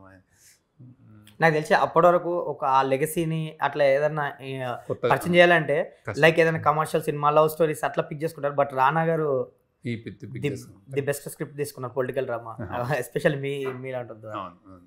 అండ్ ఏవిఎం కూడా రీఎంట్రీ కదా సార్ ఈ సినిమాతో. ఆల్మోస్ట్ చాలా గ్యాప్ తర్వాత వాళ్ళు ఏమంటాడు గుహన్ ఆయన సినిమా తీద్దాం అనుకున్నాడు. సో ఇది ఏదో ఒక కామన్ ఫ్రెండ్ మాట్లాడిన ఎడిటర్ అట్లా ఫ్రెండ్ వాళ్ళకి ఇంట్రెస్ట్ ఉండి కథ విన్నారు. కథ విని ఆయన వాళ్ళు ఇమీడియట్గా చేయమన్నారు. అండ్ లీడర్ సంబంధించి కాస్టింగ్కి అంటే రానా గారి తర్వాత ఇంకేమైనా బాగా ఛాలెంజెస్ ఫేస్ చేశారు సార్? లైక్ కొన్ని క్యారెక్టర్స్ లైక్ గొల్లపూడి గారిది కానీ, కోట గారిది కూడా ఏదో సంథింగ్ కొంతమందిని అనుకోని ఏదో సార్ అంత కాస్టింగ్ అయిపోయింది బేస్. అంటే కోట గారు అంటే ఇంకేమైనా కోట శ్రీనివాసరావు గారి కంటే ఇంకెవరైనా కొత్త అంటే చాలా చేశాడు కదా ఆయన, ఇంకెవరైనా కొత్త వాళ్ళు దొరుకుతారా ఇట్లా కొంచెం ట్రై చేసాం. తర్వాత ఇంకెవరు ఆయన స్టేజ్లో ఆయన యాక్టింగ్ కూడా బాగా కావాల్సి వచ్చిందని చెప్పి మేము ఇంకా కోట గారికి వెళ్ళిపోయాము. అండ్ దాంట్లో చాలా బ్యూటిఫుల్ సీన్స్ ఉంటాయి, చాలా డెప్త్ సీన్స్ ఉంటాయి. లైక్ రానా వచ్చి కోట గారి ఇంటికి వచ్చేటప్పుడు కాలు కడుక్కొని రా ఎక్కడెక్కడ తిరిగి వస్తున్నావు అనగానే, సో అలాంటి చాలా బ్యూటిఫుల్గా రాశారు. ఏంటి సార్ ఆ ఇన్స్పిరేషన్ ఏంటి ఆ టైంలో ఆ సీన్స్కి? అంటే అతను ఒక కాస్టిస్ట్ బేసిక్గా. సో ఫ్యూడల్లో కాస్టిస్ట్. సో అతని కాస్ట్ అనేది బయటకి ఏం చెప్పుకున్నా అతనికి ఇన్బ్రెడ్ అతను ఉంటుంది. సో ఆ ఊళ్ళల్లో ఇంకా అదే అది ఊళ్ళల్లో మనం ఇంకా అదే ఉంటుంది బేసిక్గా. సో అక్కడి నుంచే వాడు ఇంకా యాక్చువల్లీ అంతకంటే క్లియర్గా ఇంటర్వ్యూలో చెప్తాడు కదా, నా వాళ్ళే నా కుటుంబ జన్మ హక్కు ఏదో అంటాడు ఒక డైలాగ్. అవును, పెట్టించారు మీరు. సో మేము తప్ప ఎవరు దీన్ని ఈ రాష్ట్రాన్ని పాలించకూడదు అనేది అతని ఒక అహంభావి కాస్టిస్ట్ ఫ్యూడల్ అతని మెంటాలిటీ. ఇంకా సో ఆ చేంజ్ ఒక చిన్న విషయమే కానీ అది చాలా పెద్ద విషయంగా, నువ్వు కాళ్ళు కడుకురా అన్నట్టు అక్కడి నుంచి వచ్చావు, అటు నుంచి వెళ్ళొచ్చావు కాళ్ళు కడుకురా అనేది ఒక చాలా ప్లాట్ పాయింట్గా ఒక చేంజ్ అవుతుంది అన్నమాట. వీళ్ళని అధికారంలో ఉండనేయకూడదనే ఒక హీరో డెసిషన్కి అది కీ పాయింట్ అవుతుంది అనమాట. ఇన్నేళ్ల స్వతంత్ర భారతదేశంలో ఇంకా అంటరానితనమా అని. లైక్ కోట గారి క్యారెక్టర్కి ఏదన్నా మీరు దగ్గర నుంచి చూసిన క్యారెక్టర్ ఏదన్నా ఉండేది సార్? అది ఏదన్నా అంటే మీరు ఏమన్నా స్క్రిప్టింగ్ టైంలో ఏదన్నా ఈ క్యారెక్టర్ని ఏదని చెప్పాలి ఇలా సమాజంలో నా సినిమాలు అట్లా అనిపిస్తాయి, కానీ నేను ఎక్కువ ఊహించే రాస్తా యాక్చువల్. అంటే నేను నా గెస్ అదే లక్కీలీ చాలా కరెక్ట్ అవుతుంది అనమాట. అంటే నా జడ్జ్మెంట్ ఆన్ పీపుల్ నాకు చాలా అవగాహన ఉంటుంది. నేను ఎక్కువ ఫైట్ చేయను, ఆర్గ్యూ చేయను, సాఫ్ట్వేర్ ఉంటాను. కానీ నాకు అవతల వ్యక్తులు ఒక ఏదైనా నేను అర్థం చేసుకోగలుగుతాను. సో అది నాకు నా విసినిటీలో ఉన్నవాళ్ళని కానీ నాకు దూరంలో ఉన్నవాళ్ళని నేను మంచి చెడు ఇవాల్యుయేట్ చేయగలుగుతాను, గెస్ చేయగలుగుతాను. సో వీళ్ళ ఇంటర్నల్లీ ఎలా నడుస్తుంది. అండ్ ఈ సినిమాకి సంబంధించి ఒక వావ్ ఫ్యాక్టర్ ఏంటంటే, ఈ షూట్ జరుగుతుంది ఆల్మోస్ట్ ఎండింగ్కి వచ్చేసరికి ఏదో వైఎస్ఆర్ గారు డెత్ జరిగింది. అంటే చాలామంది అది రిలీజ్ తర్వాత కూడా ఏంటి మీరు వారం ముందు ఐ థింక్ కదా సార్, మీరు వైఎస్ఆర్ గారు చనిపోక వారం ముందు మీరు న్యూస్ ఛానల్స్ అన్ని తిరిగి షూట్ చేశారు. Like CM death scene cut చేస్తారు, వీక్లోనే ఏదో జరిగింది. లేదు వారం కాదు, బేసిక్గా TV9 ఇవన్నింటిలో మేము రియల్ షూటింగ్ చేస్తూ ఉన్నాం అనమాట. ఓకే. సో సీఎం గారు చనిపోయారంటే TV9 ఆఫీస్లో అడిగేవారు, ఇది మనం ఏమైనా అభ్యంతరకరంగా ఉంటుందేమో, అది అంత రియలిస్టిక్గా మేము న్యూస్ చదివేవాళ్ళం. ఓకే. సో అది అదే ఏమన్నా సెన్సార్లో ఏమన్నా అంటే ఇట్లా చనిపోయినట్టు ఇది ఫిక్షనలే కదా అనుకునేవాళ్ళం అనమాట. So very sad. వారం కాదు, రిలీజ్ ముందు సడన్గా ఎప్పుడు నేను ఏదో వేరే షూట్లో ఉండగా న్యూస్ వచ్చింది సార్, వెరీ సాడ్. అది మీరు అన్నట్టు జగన్ గారిది ఈ స్టోరీ ఏమో అని అనుకోవడానికి కూడా అది కూడా కలిసి వచ్చింది ఆ టైంలో సేమ్ జరిగింది. లైక్ జగన్ గారి స్టోరీ అది ఆయన చనిపోవడం, తర్వాత తెలంగాణ ఉద్యమం పీక్స్లో అప్పుడు మా తెలుగు పాట అన్నీ కొన్ని అట్లా అవన్నీ తట్టుకొని అది నిలబడింది. అది కూడా ఇప్పుడు గోదావరిలానే అప్పుడు కంటే ఇప్పుడు క్లాసిక్ అంటారు అలాంటి నాకు అలాంటి ఏంటో మాట్లాడుతుంటే చాలా తగులుతున్నాయి నాకు అప్పుడు కంటే ఇప్పుడు. సో అది టైం అదే కాలానికి నిలబడతాయి అంటారు కదా, అలాంటి నిలబడింది యాక్చువల్లీ. సార్ ఈ లీడర్కి ఇద్దరు డైరెక్టర్లు వర్క్ చేస్తారు కదా సార్, నాగి గారు అండ్ శశి. ఇప్పుడు ఇద్దరు డైరెక్టర్లు అయిపోయారు, శశి, నాగి, సూరి. లీడర్కి సంబంధించి లైక్ టీజర్ కానీ ట్రైలర్ కానీ నాగి గారు కట్ చేస్తారా? నేను ఫస్ట్ ట్రైలర్ వాయిస్ తోటి ప్రమాణ స్వీకారం ఏం లేకుండా అసలు ఏం చేద్దామంటే రానా వాయిస్ బాగుంటుంది, అతని ఐడియా అది మంచి ఐడియా యాక్చువల్లీ. రీచ్ అవ్వడానికి ఆత్మసాక్షిగా ప్రమాణం చేస్తున్నాను సార్. అండ్ లీడర్ విషయంలో ఇప్పుడు మీరు అన్నట్టు ఇప్పుడు అది క్లాసిక్ అంటారు, లైక్ ఆ టైంలో కొంచెం అంత అప్రిషియేషన్ రాలేదు కదా. ఆ టైంలో మీరు ఆనెస్ట్గా చేసిన అటెంప్ట్ ఇది. లైక్ మీరు అంటే మీరు ఎప్పుడు సక్సెస్ ఫెయిల్యూర్స్ ఎప్పుడు పట్టించుకోరు, అప్రిషియేషన్ కోరుకోరు, మీ పని మీరు చేసుకుంటూ వెళ్ళిపోతారు. బట్ ఎప్పుడైనా డిసప్పాయింట్మెంట్ అనిపించింది ఆ సినిమా తర్వాత? సంథింగ్ ఏదైనా ఇంకొంచెం రీచ్ అవ్వాల్సిందేమో యాజ్ అ ఫిల్మ్ మేకర్గా, ఇంకా జనాలకి రీచ్ చేయలేకపోయినా ఈ సినిమా అని ఏదన్నా ఆ టైంలో? లైక్ లీడర్ డిసప్పాయింట్ అంటే అది యాక్చువల్లీ అది కల్ట్ సినిమా. అది ఆ టైమ్స్లో ఇప్పుడు ఆ ఉద్యమం పీరియడ్లో అలా అది చేసింది చాలా ఎక్కువ యాక్చువల్. అది కూడా ఇప్పుడు అనిపిస్తుంది చాలా చాలా బాగా చేసినట్టే అది. అంటే ఇట్ కలెక్టెడ్ మనీ బ్యాక్ ఆ టైంలో. కానీ నేను ఇంకా దాని ఎక్స్పెక్టేషన్ ఇంకా అసలు భూమి దద్దరిల్లిపోద్ది అన్న లెవెల్లో ఎక్స్పెక్టేషన్స్ ఉన్నాయి. సో నా తర్వాత నేను అనుకున్నాను బేసిక్గా అది తర్వాత నేను కొంచెం డిసప్పాయింటెడ్ యాక్చువల్లీ. ఒక 6 months అట్లా నేను లైక్ అంటే అది ఒక పర్ఫెక్ట్ సినిమా అనుకున్నాను నేను యాక్చువల్లీ. దాసరి గారు అన్నారు కూడా యాక్చువల్లీ, నీకు ఎప్పుడో ఏది ఆయన చూసి సెకండ్ హాఫ్, అది ఫస్ట్ హాఫ్ సెకండ్ హాఫ్ ఏదో చెప్తా ఉంటే ఇది గొప్ప సినిమా, ఇది సెకండ్ హాఫ్ ఏదో సినిమా అన్నాడు అనమాట. అదే లీడర్ మారటం అనేది. ఓకే. ఇంకోటి ఆయన అన్నారు కరెక్ట్ మాట, అంటే బేసిక్గా some other film life is beautiful తర్వాత ఏదో అన్నారు, ఇంకా నీకు లీడర్ దెబ్బ ఇంకా ఉంది నీలో అన్నాడు అనమాట. సంథింగ్ అది చాలా పర్సెప్షన్ ఉంటుంది ఆయనకి బాగా. ఓకే సార్, లీడర్ 2 అనౌన్స్ చేశారు కదా సార్, ఎప్పుడు ఉండొచ్చు అసలు? అంటే ఈగర్లీ వెయిటింగ్ జనాలు అందరూ, మళ్ళీ ఈసారి ఏం చెప్పబోతున్నారు లీడర్ 2లో, ఎలా ఉండబోతుందని? అనౌన్స్ ఏం చేయలేదు, వర్క్ చేయాలి. అంటే క్యారెక్టర్స్ అన్నీ ఉన్నారు, రాయొచ్చు, అది చూద్దాం. రానా గారితోనే ఉంటుంది సార్ మళ్ళీ? రానాతో ఉంటుంది. ఓకే, ప్రాబబ్లీ కమింగ్ ఇయర్స్లో ఏమన్నా ఉండొచ్చు, కమింగ్ ఇయర్స్లో ఉండొచ్చు. ఓకే, లీడర్కి సంబంధించి బెస్ట్ మూమెంట్ ఏంటి సార్ మీకు గుర్తు చేసుకుంటే? లైక్ మేకింగ్లో కానీ స్క్రిప్టింగ్లో కానీ. లీడర్కి మా సెన్సార్ అప్పుడు మా నాన్న మెచ్చుకోవడం, జనరల్ మెచ్చుకోడు ఆయనకు భయం అనమాట, మెచ్చుకుంటే ఎండ్ అవుతుంది. సో వెయిట్ చేస్తూ ఉంటాడు. సో లీడర్ మాత్రం ఆయన చాలా ఈ లైక్ డిట్ అలాట్. అడిగి చెప్పినప్పుడు నాకు అరే ఫస్ట్ టైం నాన్న మెచ్చుకున్నారే అనుకున్నాను అప్పుడు. అంటే ఆయన కాషియస్గా ఉంటారు, వేరే వాళ్ళు ఏమనుకుంటున్నారని చూస్తూ ఉంటాడు అనమాట. ఆయన తండ్రులు అట్లనే ఉంటారేమో. అది మంచి మూమెంట్. ఇంకా మేకింగ్ పరంగా చాలా, అంటే తోటతరణి గారి సెట్స్ అది కూడా చాలా బాగా ఎంజాయ్ చేసిన సినిమా. అందరినీ పెట్టేవాళ్ళు, మంచి ఎమ్మెల్యేలు, చెడ్డ ఎమ్మెల్యేలు, ఒక 150 మంది ఎప్పుడు పనిచేస్తూ ఉండేవాళ్ళు. వాకింగ్ మేము కూడా నడిచాము అదంతా మొత్తం. ఆ పాదయాత్ర మేము కూడా, నేను ఒక కార్లో ఒక వ్యాన్లో జిమ్మి వేసుకుని ఇంకో వ్యాన్లో రానా వచ్చేవాడు. అలా వెళ్ళి ఎక్కడంటే ఇక్కడ ఆగి వాక్ మొత్తం ఇక్కడి నుంచి అక్కడికి, హైదరాబాద్ నుంచి వెళ్తే సాగర్ నుంచి మళ్ళీ గుంటూరు, మళ్ళీ వైజాగ్ ఎండ్ అయింది.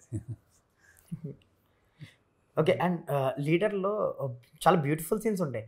ఒక ఆఫ్ లైట్ ఉండి సంథింగ్, మొన్న మార్తన్కి వెంకటేష్ గారు కూడా ఆ సీన్ గురించి, మీ గొప్పతనం గురించి చెప్పారు. లైక్ అది బాగా వైరల్ అవుతుంది ఇన్స్టాగ్రామ్లో, మీ సీన్ డిజైనింగ్ గురించి ఎస్పెషల్లీ. చాలా ఉంటాయి, అంటే చేస్తాం, కొన్ని చెప్తే అంటే అనిపిస్తుంది. కానీ జనరల్ లైటింగ్, కెమెరామెన్తో డిజైన్ చేయడం అనేది కొంచెం కాన్షియస్గా జరుగుతూ ఉంటాయి, చాలానే ఉంటాయి అలా బేసిక్గా. Sir anyways thank you so much sir. తెర వెనక కథలకి టైం ఇచ్చి చాలా విషయాలు గుర్తు చేసుకొని మరీ చెప్పినందుకు థ్యాంక్ యూ సో మచ్. కొంచెం సమయం ఎక్కువ తీసుకున్నాను, క్షమించండి. గుడ్, థ్యాంక్ యూ సార్, అన్ని మెమరీస్ గుర్తు చేసావు. Thank you. Thank you so much sir. Thank you for the quality time sir. Thank you.